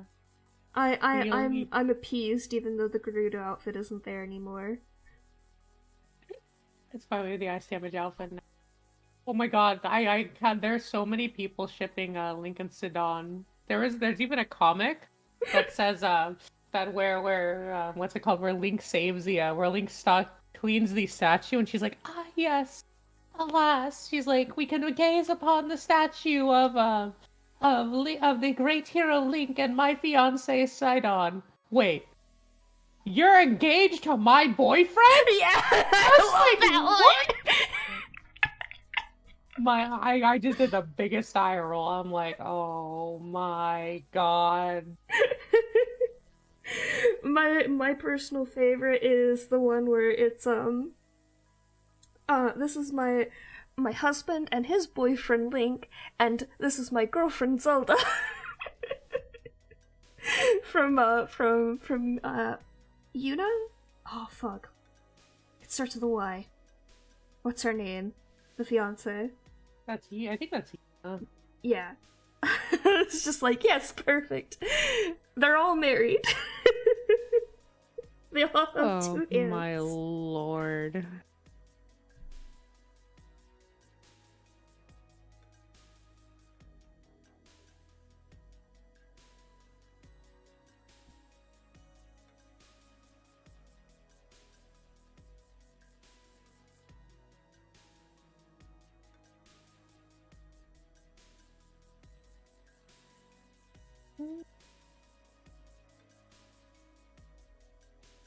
But yeah, if you ever want a general idea of how to speedrun the bad experiences of DMs, I highly recommend you either read r/RPG horror stories and take notes on stuff not to do, because usually they do mention stuff that you can do.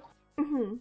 There's a reason why, and then or just watch it in the background while you're doing. Because some of the stuff that people do is insane. Like some of them Some Watch of them what? is just r/RPG horror stories. There's Crick Crab, there's Dead of the Drake, Okay. there's All Things D&D. That's ideas. All Things D&D does the good and the bad. Yeah. So you can get a little picture of everything. Like one of my favorites is Oogie, the honorary dwarf. It's so good. That one genuinely made me cry. It's about a troll or an oh it was an ogre. Oogie You're the getting ogre. kind of quiet. Okay, sorry. So there's a I was leaning forward. I was leaning forward because Uh, my mic used to be between my monitors and come forward, so I had to lean forward to talk into it. This mic is on a much better desk that holds it better, so it's off to my side. I feel that. And so I'm used to leaning forward to talk into my mic, and I now need to just sit back and talk. Yeah. And I'm still I getting used like to my new mic position. yeah, it's pain. And so Oogie the Honorary Dwarf is a story about an ogre who wanted to be a blacksmith. And the goblins that these people were encountering as they were entering this dungeon were all wearing armor, all had better weapons, all had better gear than you would expect a goblin to have. They weren't perfect, Mm-hmm. but they were trying. And basically the way it was going to work was this ogre was going to keep supplying the monsters of the cavern and people around it with gear and supplies because he was practicing his blacksmithing. And the party decided to take him under their wing. And it led to one of the greatest campaign experiences ever. And really hammers home the idea of memorable NPCs. How a DM can RP memorable NPCs. Mm-hmm. And sometimes DMs are really clever, sometimes they're not. But one of the things that a lot of RPG horror stories have are the NPCs. Players are not engaged, narcissism of the GM, the storytelling's all over the place. Lack of prep, lack of this doesn't happen, that doesn't happen. And you'll come to see a common pattern of things to generally avoid as a DM. I considered doing that before. I forgot all about Crit Crab and all of them, honestly. I'm glad you reminded me. Because I considered doing that before I did the Tiny Frogs, and then I realized, like, I am a person who learns by doing. I need to make a few mistakes and learn a little bit of the right way before I can learn really from other people's mistakes like that. Mm-hmm. I think now, doing that, I would learn a lot more than if I tried to do that from the start. Mm-hmm. So yes, I will definitely do that. A lot of NPCs are the easiest and the hardest aspect of prepping a campaign. Because they can have all the weight in the world, or they can have no weight whatsoever. Mm-hmm. See us kicking Pharasma out the door. Chapter 1, Chapter 2, actually remembering to interact with her. Yeah, and you guys are like, this character's not memorable at all. I'm like, did you interact with her? No. Thought so. You guys now have to do all the part, and she had a scene. She had a single scene, but that scene you got way less information than she would have given you if she knew you. And now you guys are playing catch up with her backstory and stuff, and now she's gone again, and in Tulip's head 24/7, and now she's on a countdown timer of when her soul's going to merge with Tulip's. It's fine, it's fine. We're speedrunning and also we're 100% speedrunning the dungeon. Fine, don't worry. You guys going to sleep and waking up is only like one day. Yeah. You guys can finish the dungeon in 5 days if you like really just commit to it.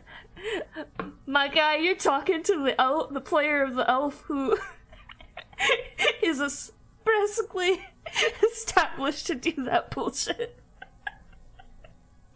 I was kind of hoping everyone else would stay up and it would just be Nova in the dungeon for a little bit. Oh, they would have broken you. Yeah, 10 times worse. 100%, 100%. But they would have gotten to see Nova just literally like ready to ram themselves into a wall 100 times just to break through something. And then I didn't write that, by the way. You gave that to Nova's character. Wait, what I give to Nova's character? Being stupidly, obsessed with learning something to the point of harm. Oh, how did I give that to Nova's character? When you were writing, the bit of Luca training Nova, I only said that Nova would, like, they would try really hard, like, they would do their best to learn, and when you were writing it for the,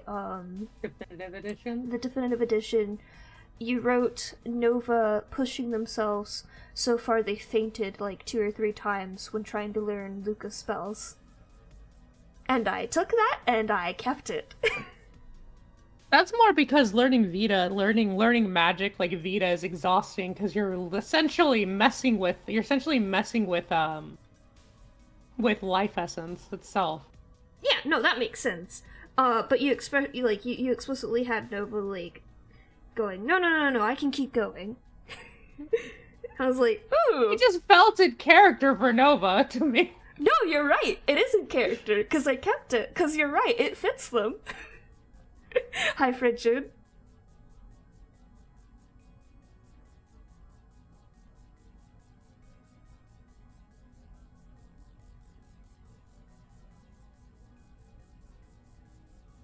It also fits, like their whole backstory and everything. Like, that works perfectly with all of that.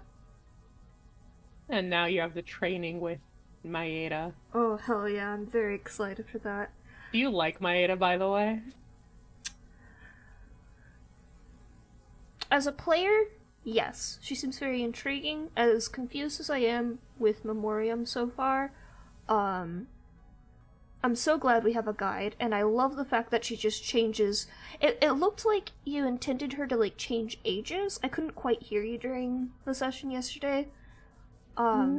She's switching between ages, right? Mm-hmm. Yeah. And I fucking love things like that in characters. Nova doesn't like her right now. Probably won't for a little while.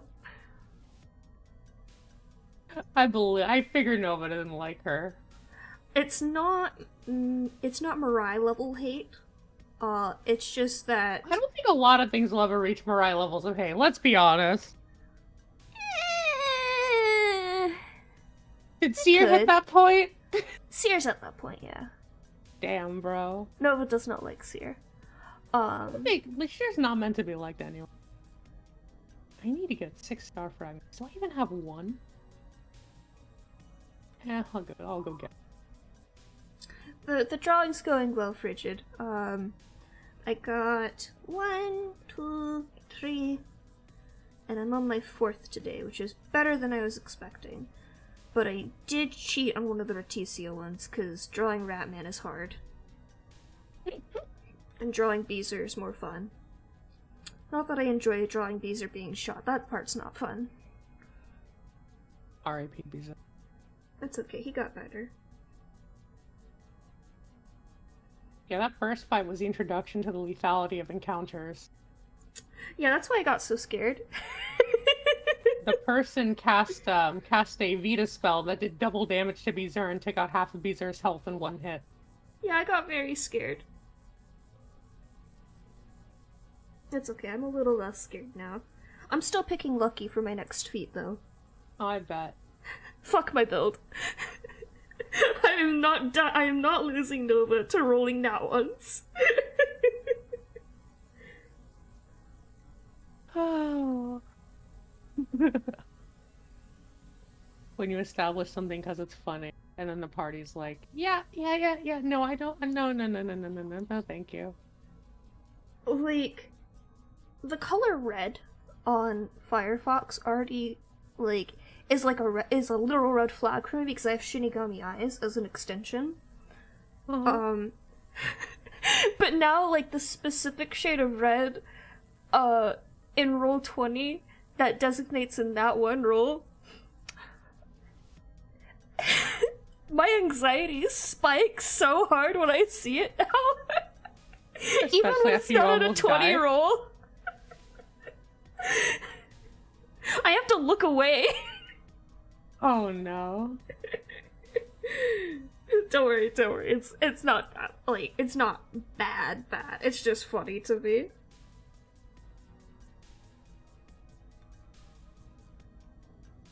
I might get a shooting star to appear.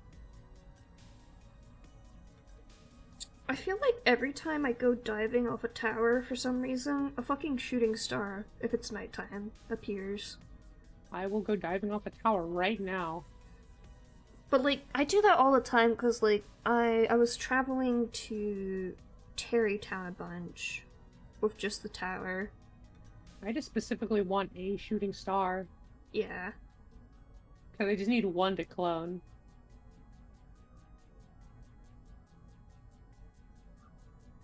I appreciate that items and stuff don't despawn as quickly as they do in Breath of the Wild. Yeah.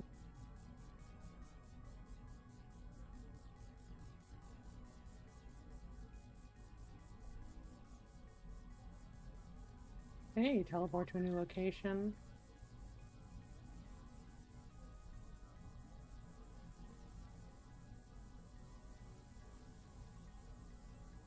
I wonder if there is a specific trigger, or if it's random. Or it's random and a specific trigger. I just wanted one. I had one, but then I accidentally spent it. Oh no! I've been so careful with my diamonds. Cause there's like so many things that'll just snack your diamonds away from you. It's just like, no, I need those. I need $100 billion. I want to go in the Ganon fight with only the rupee armor. So, it doesn't save you. It doesn't, I know.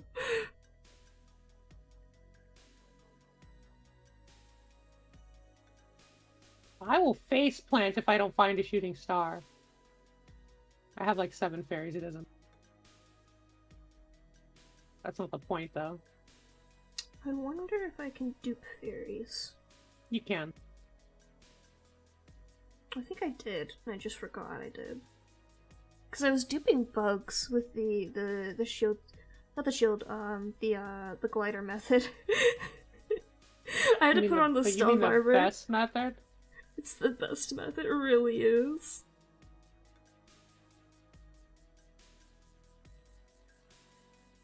One point oh is considered the fastest version of POTK. Because they have more glitches.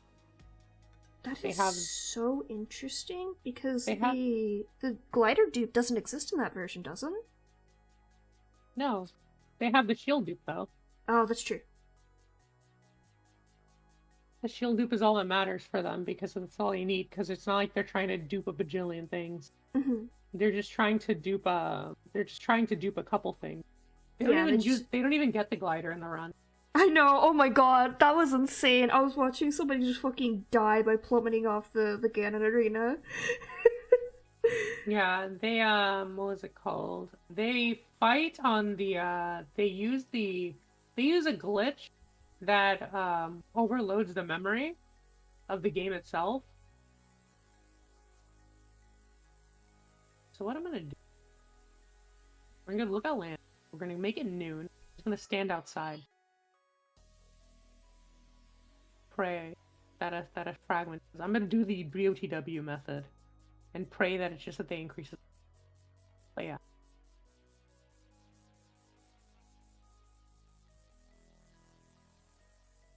I don't think I'm ever going to put you guys in a location you don't know and not give you an NPC guide. Because that's just like, it's one thing to figure it out on your own, but not having anything explained to you kind of sucks. Yeah.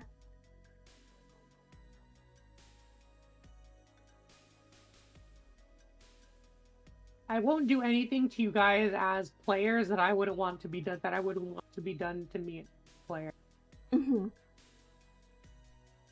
That is something I've always. Because if I wouldn't enjoyed that happening to me as a player, that I wouldn't want to do it to anyone else. Yeah. I think that's where I felt the worst about some of the interactions in Tiny Frogs. It's just like,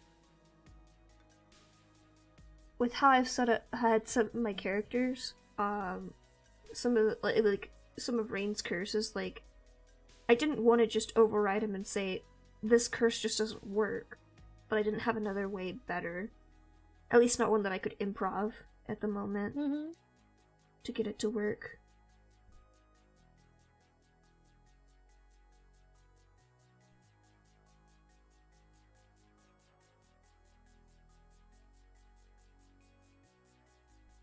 I think if the other tabletop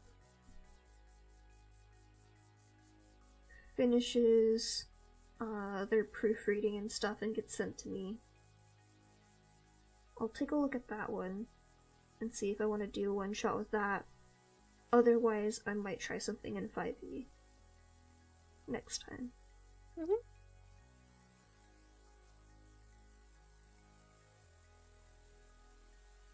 I will say one thing. I used to have a scope above my world as big as yours, where I was like, this thing exists, this planet exists, there's a whole new world like this. I got so confused running that, not running the camp, writing stories for that, because it's so... I'm just like, I need to decrease the scope, otherwise my brain's going to fry itself. Yeah. What helps me keep mine in track is the only one that I really, unless I'm like writing a major story in one, the only world that is really like meant to be the expanded upon one is Folkvengar as an organization. They have a man-made world that they use as their headquarters, but also the world, like the story world itself, is the entire universe, and I treat the individual planets as like Kingdom Hearts worlds. You get like a little bit of setting and a little bit of lore, and like that's all you're supposed to have on that world. Yeah, my brain. I need to know. I create, for everything I create a deep, rich history that I could spout to anyone in a single rant. And they will either be intrigued or they will be like, will you shut the fuck up, you stupid... I God, did I'm that so once. tired. I did that once, and I didn't enjoy it, because I think I got lost trying to do that, actually. That's one of my favorite parts of story writing. I love seeing it in other people's story writing. Like, I'm very engaged with your story writing, as you can tell. I just think for me, like, I like fun facts. And I like writing a world that feels like you hear all these little fun facts about it. And sometimes I find a world that, like, it feels like it needs a history. Like, that's one of its fun facts, is that it feels deep in history. Or the history matters in some way that affects the current day in a way that I feel like is important to the story. And that's when I go deep into it. But I only have a couple of stories that are like that.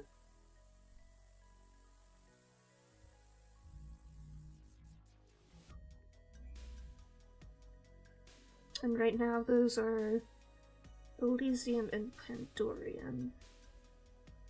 Neither of which I have finished writing.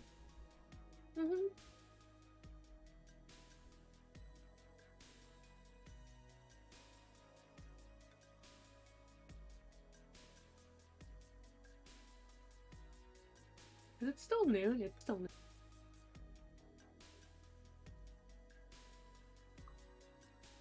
I'm just faffing around while I'm waiting for it to turn. You should do diamonds.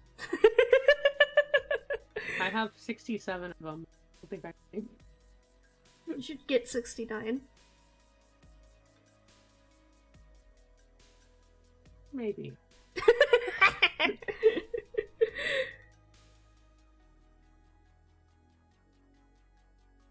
Oh.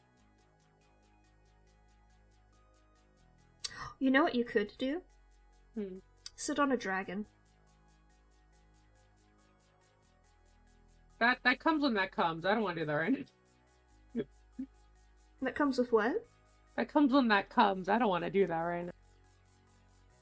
I want to go hunt down a dragon at this moment. I need their parts, but when I'm hunting for their parts, I want to just I want to get all their parts and leave and never speak to them again.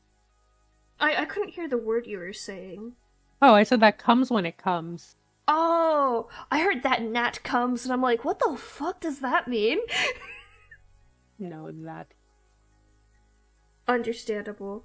Yeah, I literally, I got, like, when I was gathering parts, I just sat on their head waiting for them to regenerate. Mm-hmm.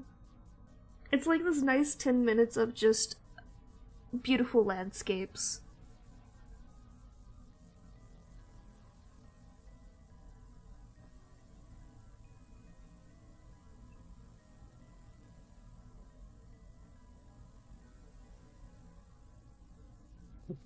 I'm not looking forward to going back to Breath of the Wild.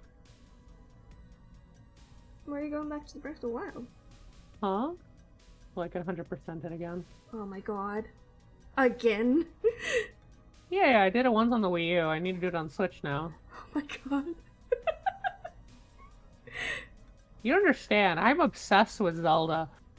No, like, I understand that. It's my favorite franchise. I do randomizer runs of the Ocarina of Time. If I could play these games with a computer, I would do all of them. You mean legally play them with a computer? Because you can play all of them with a computer. Oh, they do have versions. Interesting. For Twitch reasons and YouTube reasons. Yeah, legally. Yeah. They have stuff for, they have emulators. All you have to do is get the console itself. You get a porter, get the actual game, and then dump it. Yeah. And then get the file on your computer, and then you can play it because you actually purchased the game. Legally. Mm-hmm. Yeah, I will totally own all of these games. Yeah, exactly. I mean, I actually do. I don't have any consoles other than the Switch right now. Oh, I've been a Nintendo baby since I first knew games existed. I think my first ever console I got was the Game Boy Color. Oh, first one I got, I don't know if it was the Game Boy Advance or if it was the PS2. When I was younger, I didn't even know the PlayStation or the Xbox existed. I didn't know Pokemon existed until like 3rd grade. Oh my god. There's no way. Pokemon was my first game. And then it was Mario, and then it was Zelda. And Zelda and Pokemon were the two that stuck. I think my first game was fucking... Oh shit, I don't know. I think, I don't know if you've heard of these, but they're like, just like, they're not even full consoles. They're literally just like a console with the game on it that you plug into the TV and play. We had like Atari? a pack. I don't know if it was Atari. I don't know what these were called, but there was just like a Pac-Man game that you could plug in. There was like Atari plugins. It's like a singular game on a small little cube with a single joystick and buttons. Yes! And you plug it. It's called a plug and play, I think that's what it's called. It's made by Atari. These look very similar, but they were much more stylized. Let me see if I can find it. Pac-Man plug and play. It's none of these. Oh, this looks really close. I know because I got a bunch of them for my birthday, and I immediately like, well, when I got older, I turned around and sold them because people wanted them for a lot of money, and I'm like, here you go. I don't Aw, want this shit. damn. I wish I still had ours. We had, I think it was Dug Dug or something like that, and Pac-Man, and we had Ice Climbers, I think. I'm Because the pretty thing sure with those were my those is first that ones. a lot of those became rare because the market died out. Ah, The market for them died out, and retro games became massive.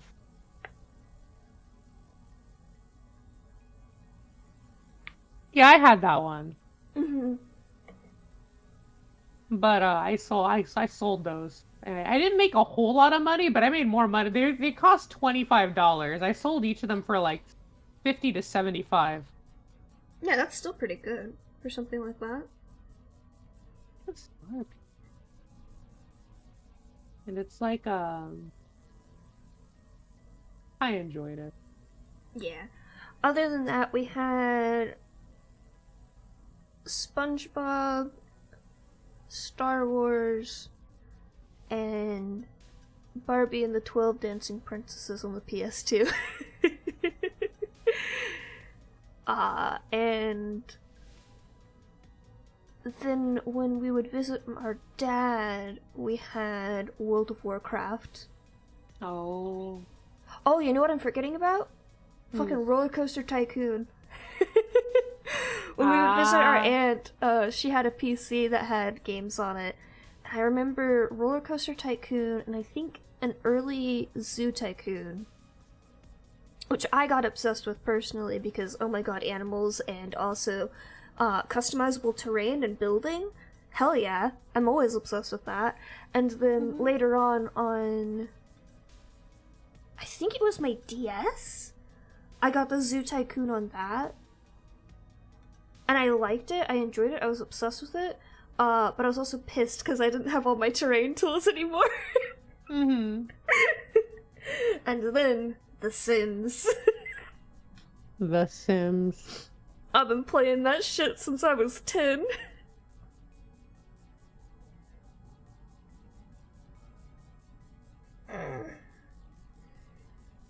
Sims 2 is great. I ran into all the glitches, and then Sims 3 was okay. Much less stable, and way too easy for a small child to accidentally get like 300 viruses on. Oh my god. So, apparently, it was they had, like, a user gallery upload thing where users could upload Sims and houses and stuff like that. But unlike the Sims 4 gallery, the Sims 3 one, if they had custom content attached to the Sim, like they had made a custom hair, if you downloaded the Sim, you would get the hair. So my method of CC searching when I was playing Sims 3 and did not understand the concept of finding mods was downloading things off the gallery.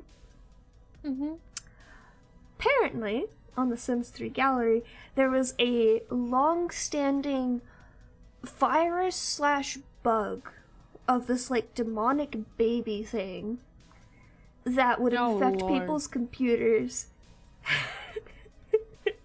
And anything they uploaded to the gallery, and it was running rampant.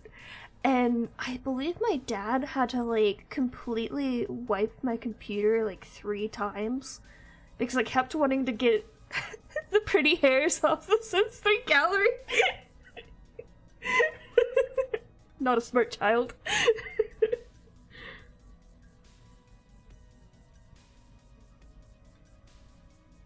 It's okay, I do things the right way now.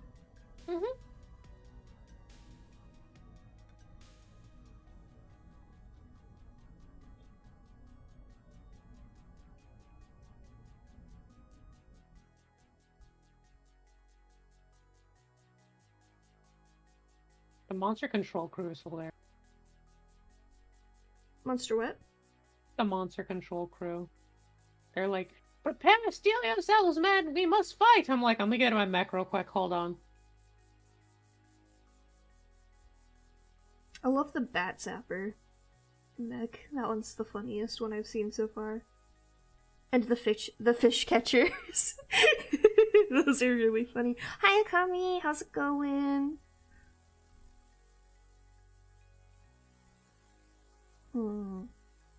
I don't know if I told you, I have monsters that I call I have these things that I call the chess set. There are 8 pawns, which are literally, and all of them, everything has the, what are they called? Everything has the monsters that, the monster chasers, the little Roombas. Yeah. And those things, and what, basically, the 8 at the front deal, the 8 at the front have, I need to go consume a large. I'm doing good. They have,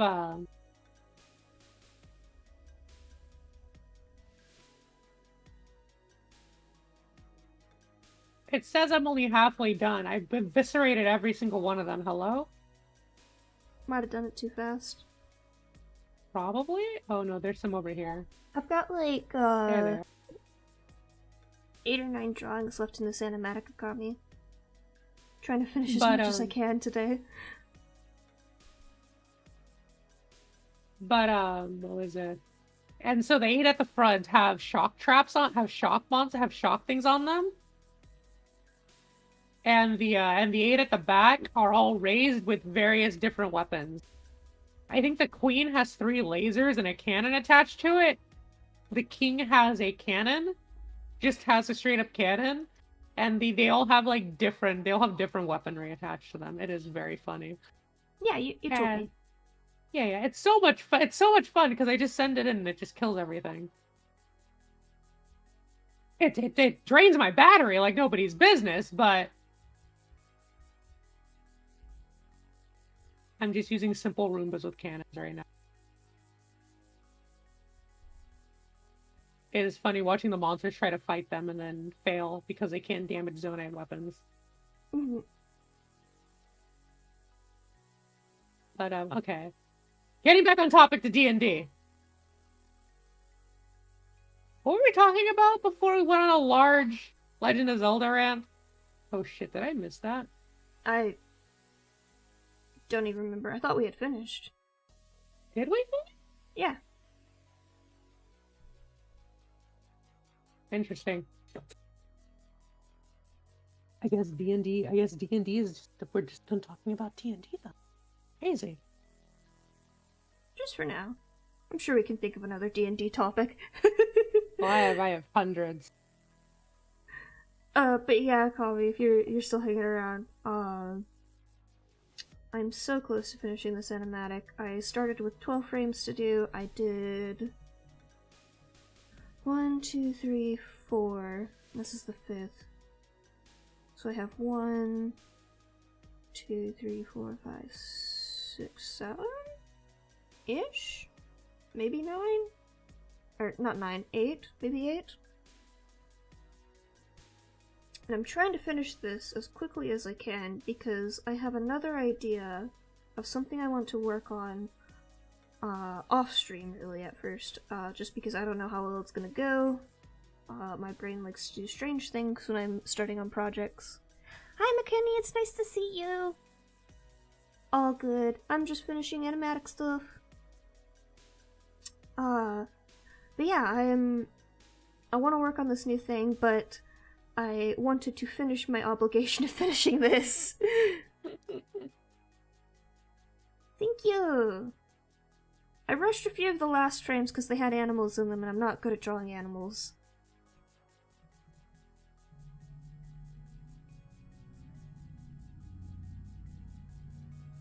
But yeah, also, my I'm sure you can see it, call me my normal app for streaming my iPad is still broken, very broken, but it's okay. I'm in contact with support, and they're doing their best.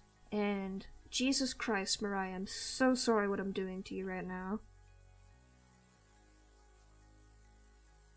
It'll look fine. That creepy, ugly face you did. Oh my god, Mariah, what the fuck? It's fine, it's fine. It's just a sketch. They always look ugly. Mariah's head just gets bigger. Me, bruh. That's my baby. No, I'm gonna fix it. It's very funny that Mariah's actually my favorite of the four goddesses. Even though, like, I gave them all, like, a decent enough personality. Mariah's just, like, the one I love the most. She's always been, from the very start. It used to be, I don't think I ever, like, took to any of them, not even Ongin, even though she has so much stake in, like, a majority of what people see in fantasy, which is, she's the goddess of the elves. Mm-hmm. And it's just like a lot of people are like, I want to be an elf. I'm like, oh, so you're tuned on? And they're like, what? Who the fuck is that? I'm like, exactly. They're like, most. Have a good day, McKinney. Take care. More people know Ongin than know Mirai, but Mirai's still my favorite. Not to be rude to Ongin, but Mirai has the most interesting personality out of the four so far. Like, especially just the drastic change that she's gone through from before our campaign to how she is now. Like, that just adds so much interest to her character. And, like, pretentious, stuck-up asshole characters who think they're perfect, like Ongin is styled to be, they can be interesting at first, but if they never evolve, it's kind of like a flat character in the background. Mm-hmm. And I feel like she is going to evolve to some degree, just seeing how she is in Nova's memories, but also, like, we haven't quite seen that just yet. She hasn't had that extreme change. Mm-hmm. It's like a major thing with the goddesses. By the time Glacial comes around, the goddesses have all gone through an event that has drastically changed our outlook on things. Sure, it's not going to happen right away, even after the major incident occurs. It's going to take a while. But it's going to happen to them. Yeah. As you all saw. Fiora, you probably already figured out, Fiora's a priestess of fucking justice. It's not that hard to figure out. She's very straightforward. Very straightforward. Bitch is a priestess of justice. She's setting places on fire, anything that has a relation with the tribe.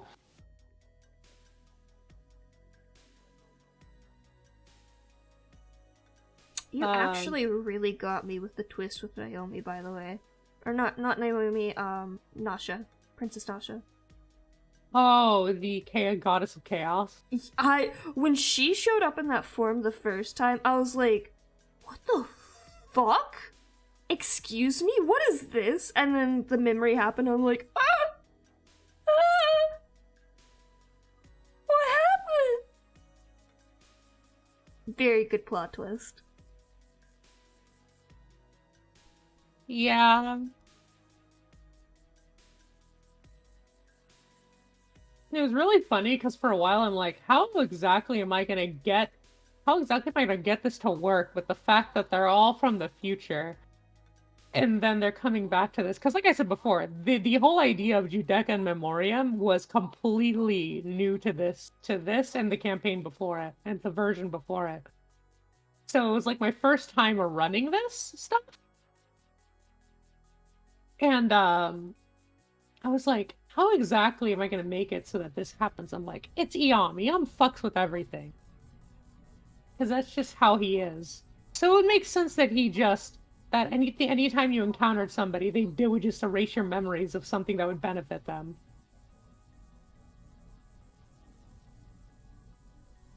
Also, if you hear freaking Link in the background just going, ho, ho, ho. I'll just yell back at him. I'm trying to keep this deer okay as I take it to a stable. Because I'm trying to do a side quest. Oh my god.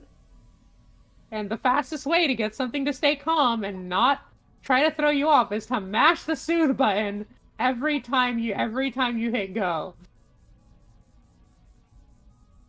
I learned that from speedrunning. I don't understand how horse affection works.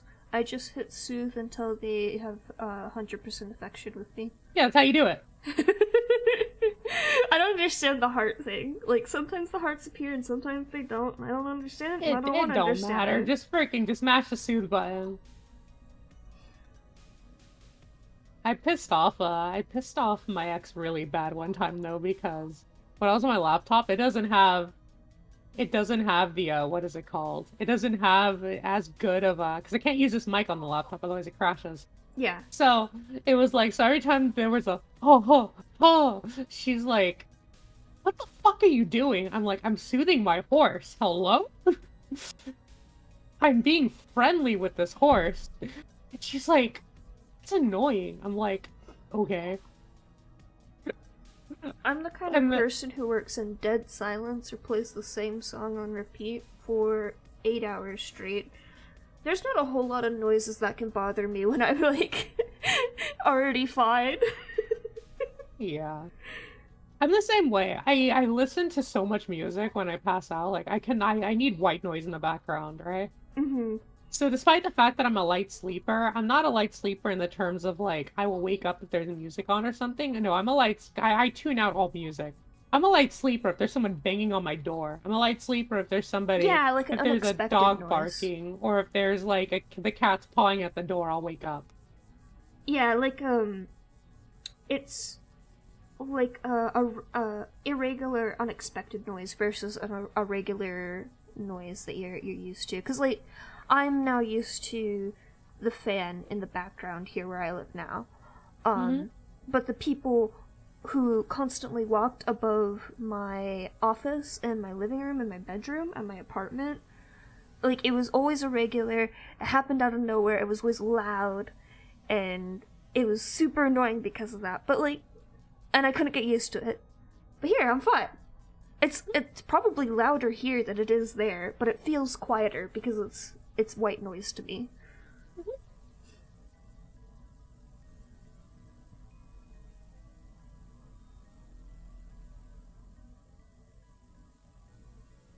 Okay, she's not as horrifying now. I fixed her. She's not an alien.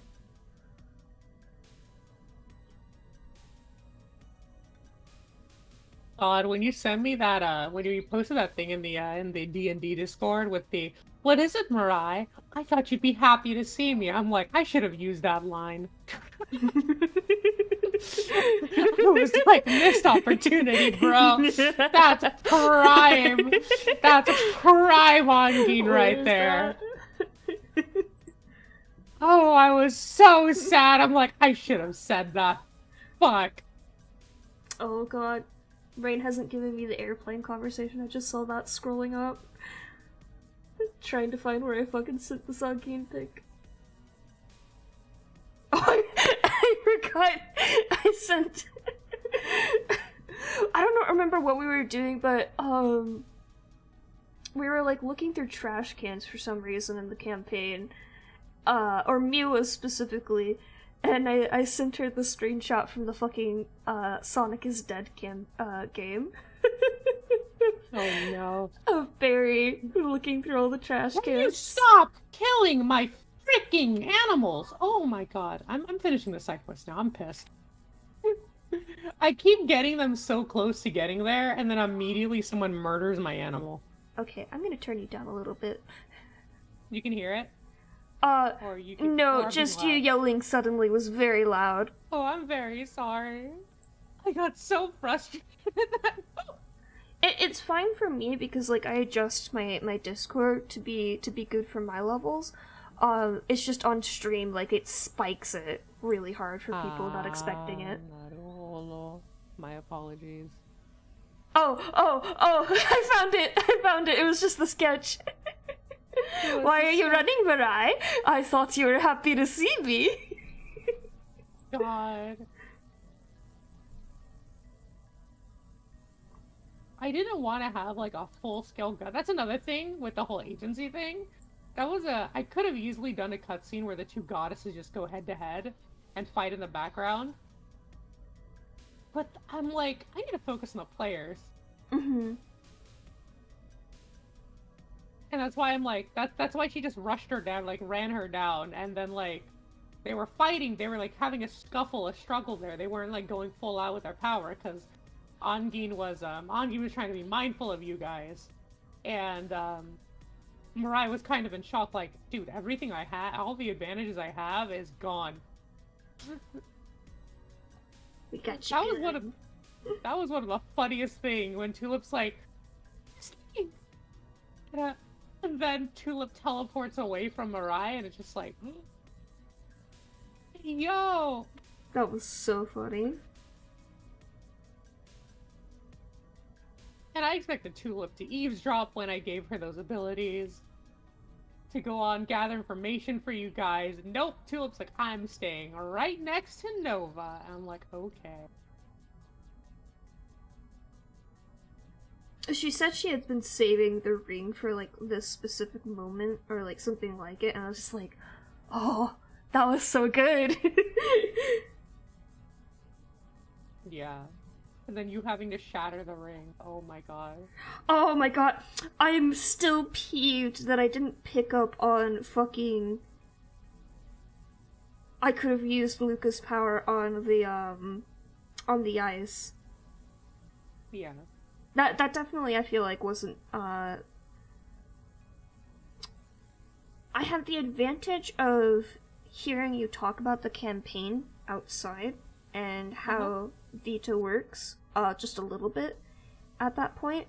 But even with that, but especially with just campaign knowledge, I don't think it would have been possible to make that connection. Mm-hmm.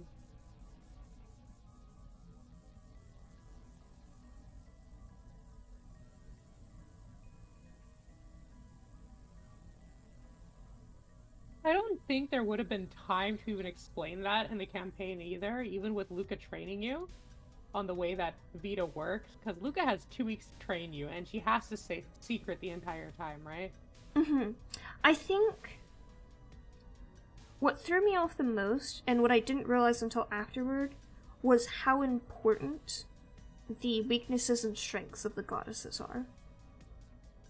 So she had, like, just, like, a throwaway line of just, like, think about it this way, my power trumps Mirai's power trumps Fiore's power, something like to that effect. If she said something like that, like, an NPC saying something brings a lot of attention to it for me, in my head at least.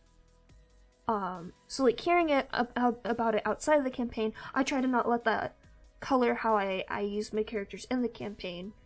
But also, like, oftentimes, as soon as I go into, like, quote-unquote Nova mode in the campaign, I just don't even think about things that we talk about outside of it. That's part of how I don't metagame. I just don't think about it. Mm-hmm. So here's the thing. The way I was trying to set that up was Luca would have never said that in the first place. Because to the goddesses, it's a kind of thing the same with your interns, but kind of different. In the sense that in their world, it's common knowledge that this is how their powers work. And even though you're outworlders, the goddesses probably wouldn't think, oh, you're an outworlder, I need to explain the way that these powers work to you. Mm-hmm. And so the way it would be in your case, it would be I tried this, it didn't work, let me try this instead. And it was very much this is a lock, there are multiple keys and ways to get around this lock. And instead we jumped off the building. And instead you jumped off the fucking building, and I'm like, alright. Yeah, it wasn't, like, you gave me something with a very limited amount of uses, and I wasn't sure, like I told you, I knew this was the day that everything would go down and I would need to use the ring, but it happened so early, like, in the storytelling that I was like, this doesn't feel like the moment that I'm supposed to be using this ring, but I don't have any other choice. But my powers aren't working on this, and I hadn't quite internalized that, oh, Vita powers are stronger. Like, that wasn't made clear, that Vita is stronger than normal magic to my character. I'm also stupid. That needs to be kept in mind. You have to repeat things like 3 or 4 times before it gets in my head. I feel like that's very common, but...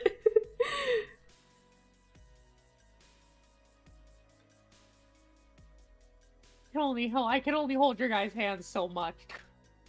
Entirely fair. Hey, we got to 4 by adding 5 and 6. It's fine. When you guys just jumped off the building, I'm like, alright, and then Rain's like, I want to leave this bitch here. I'm like, oh. Oh god, I knew I couldn't leave Rhea there, but I'm so sad. So very sad. Yeah, I told you before, if you left Rhea, Posey would never have forgiven you. I understand. Understandable. I'm just worried Rhea's never gonna forgive me, because that was her friend. And as you saw, that friend was willing to help you guys for Rhea's sake.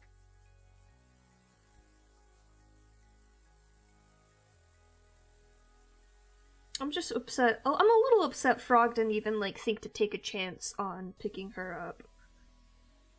Because first he tells me he doesn't trust Rhea and he won't take her, and then he's just like, no, give her to me. I'm like, you just told me you don't trust her and you won't take her. And now you want me to trust you? With her?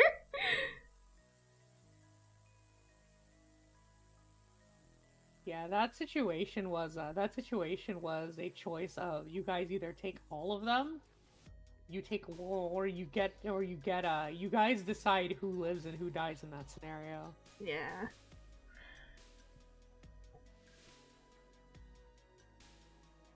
Because the goddesses, Fiore, despite being the one who probably could have saved what's her name. And it's true. If you guys had told Fiore there's someone on the roof, she might have looked up there to go find them. I felt bad. We had already asked her 15 other things. We were being really annoying to her. I didn't want to get smited. I don't think Fiore would have smited you. She's very strong-willed and sticks by her morals. Mm-hmm.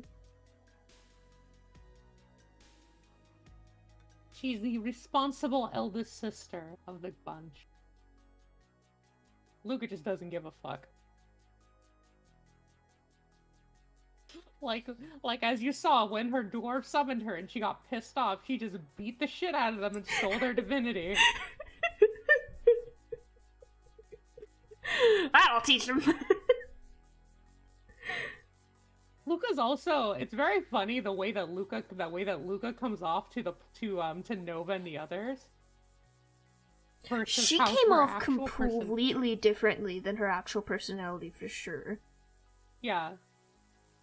That has more to do with the things that happened in the Divine Mistake than anything else. Because that was an event in which, since Divine Mistake's over, I can say it, that was an event in which she was like, my headstrong attitude forced my sisters to sacrifice so much for me. And now she's kind of faking it till she makes it. God, I feel that.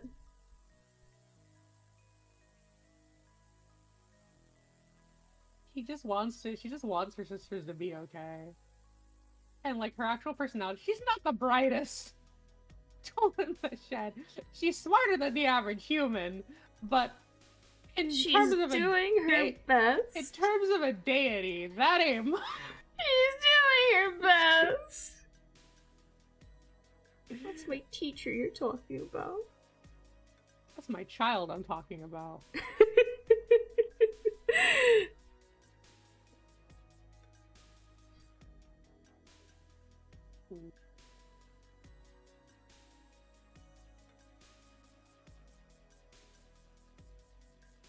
It was very funny to me when you told me that you're like, I don't like Ongin because she's just like, yep, that's life.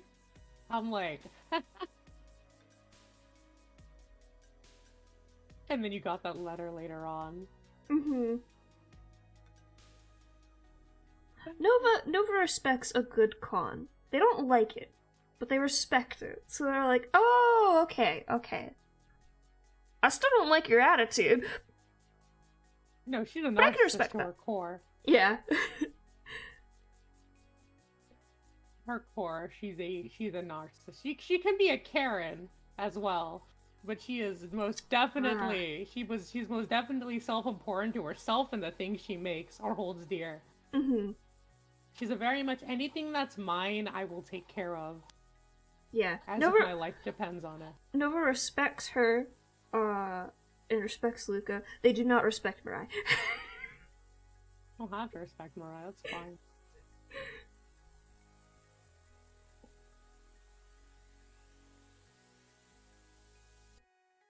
Bear. You need to listen to me. You need to chill the fuck out. You need to come this way. Please. I refuse to chill the fuck out. You can't tell me what to do. Damn, Bear. Can't believe. I didn't know my bear was talking to me. What is it called? Oh, Lord. And then, like, Bria's, like, entire world. It's like an entire world of its own, completely detached from the high fantasy setting of the rest of the world. It does it in a very interestingly, like, uncomfortable way, too. How's it explain? How so? Like, I'm not sure how to put it into words. On one hand, you have the hive mind, which can be used as a very good thing. And it is used for a very good thing. And bad things are happening with it right now. But the owner of it doesn't like these bad things and doesn't want that to happen. And then behind that you realize this person has could fully take control of this entire city at the snap of her fingers and remove you of any willpower, will to fight against it. What's the word? Freedom. She could take all of your freedom away. And there's nothing you can really do about it except leave. And then you have Seer, who is very self-important, is very mad scientist. And yeah, sure, she locks herself away and she stays in her little laboratory and does her experiments there. But you're also always under this threat of, what if she decides she wants you to be her next experiment? You're close by, you're easy to grab. And the hive mind always knows where you are. And then I feel like the credit system is of less importance, but there is that fear of just, like, at least our characters don't really know how the hive mind works. And with any currency system, really, there's always that fear of, like, well, what if it all just disappears when it's virtual like that? And our characters may not understand that fully. I feel like Nova doesn't quite trust the system, for sure, because they don't really understand it, and they don't like anything they don't understand. But that was one of my immediate thoughts of, it's all virtual, huh? That's a little weird. And then you have Time Lady, who, if she so decides, if she thinks you have anything to do with any sort of incoming apocalypse or anything like that, if she judges you essentially unworthy, she will fuck your ass up and she will literally punch you into next week if she so decides. Because she can just do that.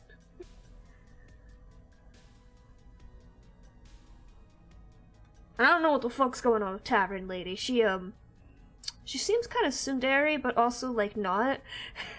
I don't understand why she started crying last session we saw her. But she did, and I'm just like, what the hell?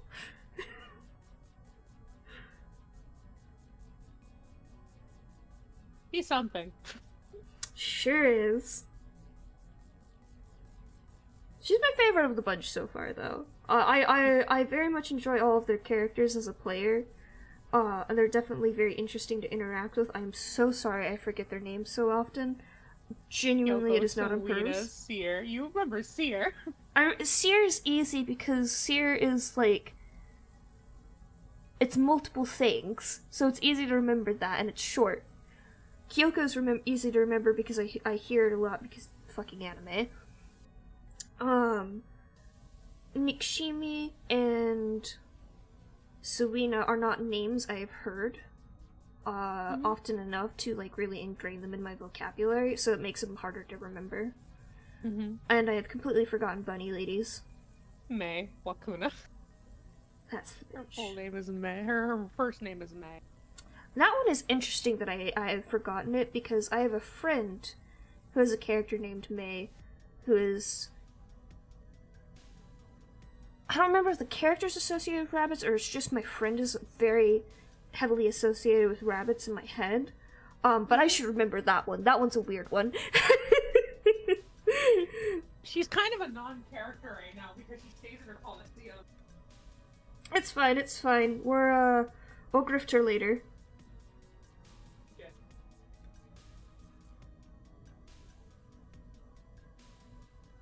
Yeah, Bria's like a complete 180 campaign itself. It's like you guys kind of we're getting your bearings and a general idea of how, which is one of the reasons why I give you a choice, specifically why I was like, oh shit, when you guys went to Bria second, because as a DM, I'm not going to be like, yeah, you can't go. That's kind of like, I don't want to do that right now. No. It's like, Bria is like it's like you're in another, it's supposed to be like you're in another world, because these people are literally taking their knowledge and rebuilding a city in the image that they see that it should be. And everybody else is kind of accepting of that, because these are people chosen by somebody that some of these people see as a god. So it's like, despite the fact that the other goddesses are there, these people are like, yeah, this is shit's so convenient, bro. Oh my god. Oh, 100%.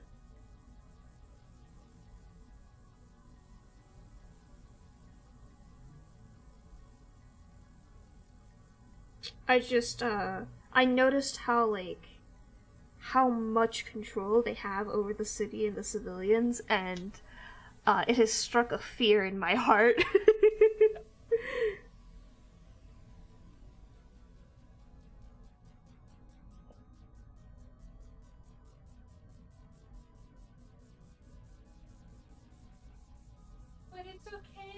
They're isekai heroes and they're kind. That's not how the world fucking works. I'm glad you're catching on.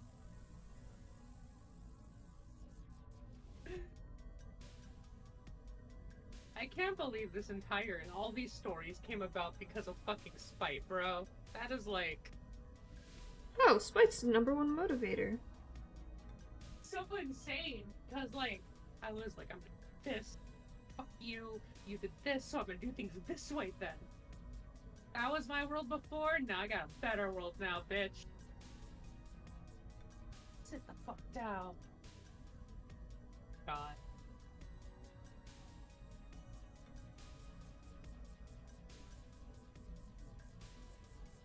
And then the WGA. You guys got your first look at what a WGA is capable of.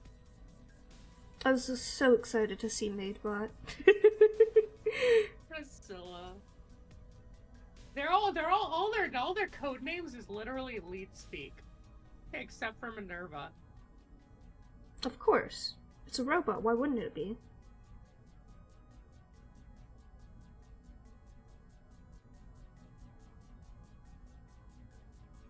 I should probably rename Primrose. I'll get that mixed up with Priscilla too often. Oh no. And then Priscilla just hands Frog her arm. Need a hand? Literally need a hand. Frog completely decimates the stupid paradox, and meanwhile Priscilla takes off and explodes the fucking parts of the city. And people are just okay with that.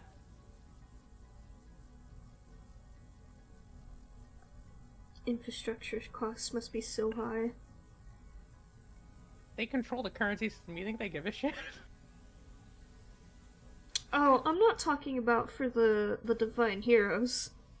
Oh. I'm talking about for everyone else. They're fucking over. My house was destroyed. It's okay. I'll be reimbursed through the hive mind. I don't trust governments. Place doesn't even have a government. It has 5 girls from Japan. I do believe that is a form of government. Run the place. What is it? It's not a... Theocracy is religion-based. What is it? Aristocrat... Aristocracy. Yeah, that's the bitch. That's what you got. You have your 5 nobles, the divine heroes, and everyone else.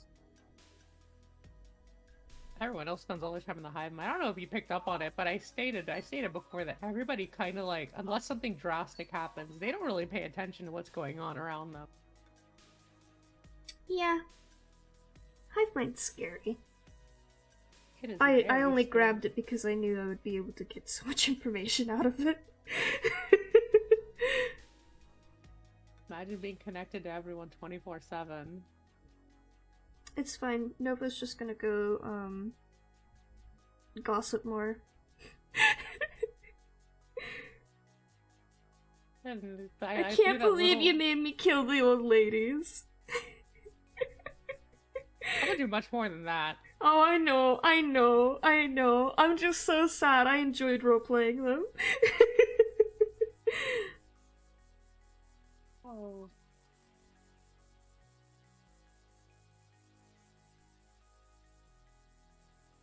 I think it's very funny that... Oh, go ahead. You were to say something, or...? No. Okay. Cool. Sweet. What was it called? We did the... Forget. What was I gonna say? Oh, I was using... It's very funny that you're first, because I was like, whoever is first, they're going to be the introduction to how dangerous the combat can be. Unfortunately, we know all of their classes. Bladesinger! Yeah.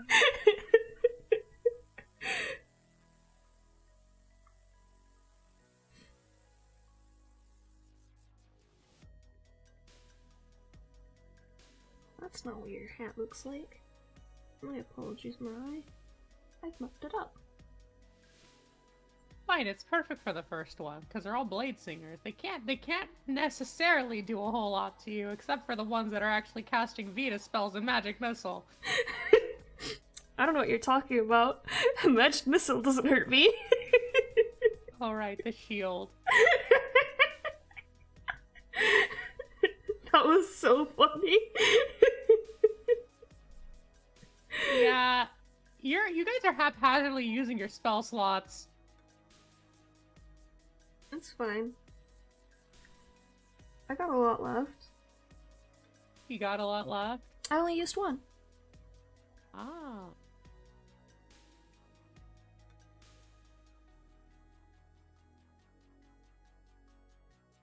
God, I can't wait for you guys to get to Frog's Dungeon.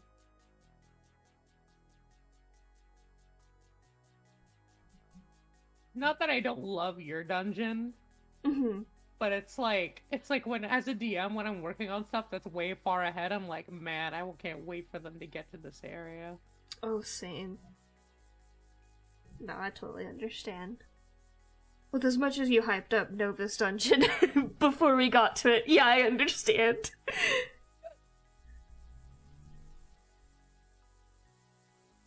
We have Frog's Dungeon, we have Tulips. I think I still need to finish Beezers. I hope Pop feels better. Oh, I do too. Pop missed some... He didn't miss much, actually, related to his character. But he missed some tasty Nova content. Tasty Nova content. I hope he enjoyed my meme. But with the cat.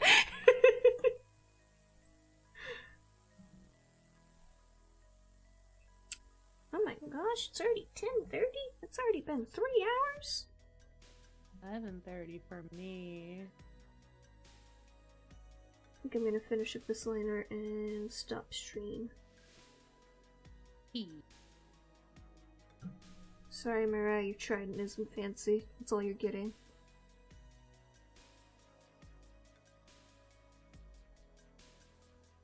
How do I feel about this? Good enough. Yeah. I need to do a stretch and get a snack. Gaming. Thank you everyone for joining. It's now pet cat time and snack time. Possibly nap time. I'm sleepy again. That is a good idea. Nap time is a good idea. But it is 10:40. Do I really want to nap at a time that could be bedtime? Important question. I mean, I can't sleep till 12 because I have to take the dogs out one more time. And then after that, they're gonna cry at like 4 in the morning again. And be like, oh my god, shut up. Yeah, I might have to get up early tomorrow too. I have to make a call to see if I actually have to get up, but it should be fine.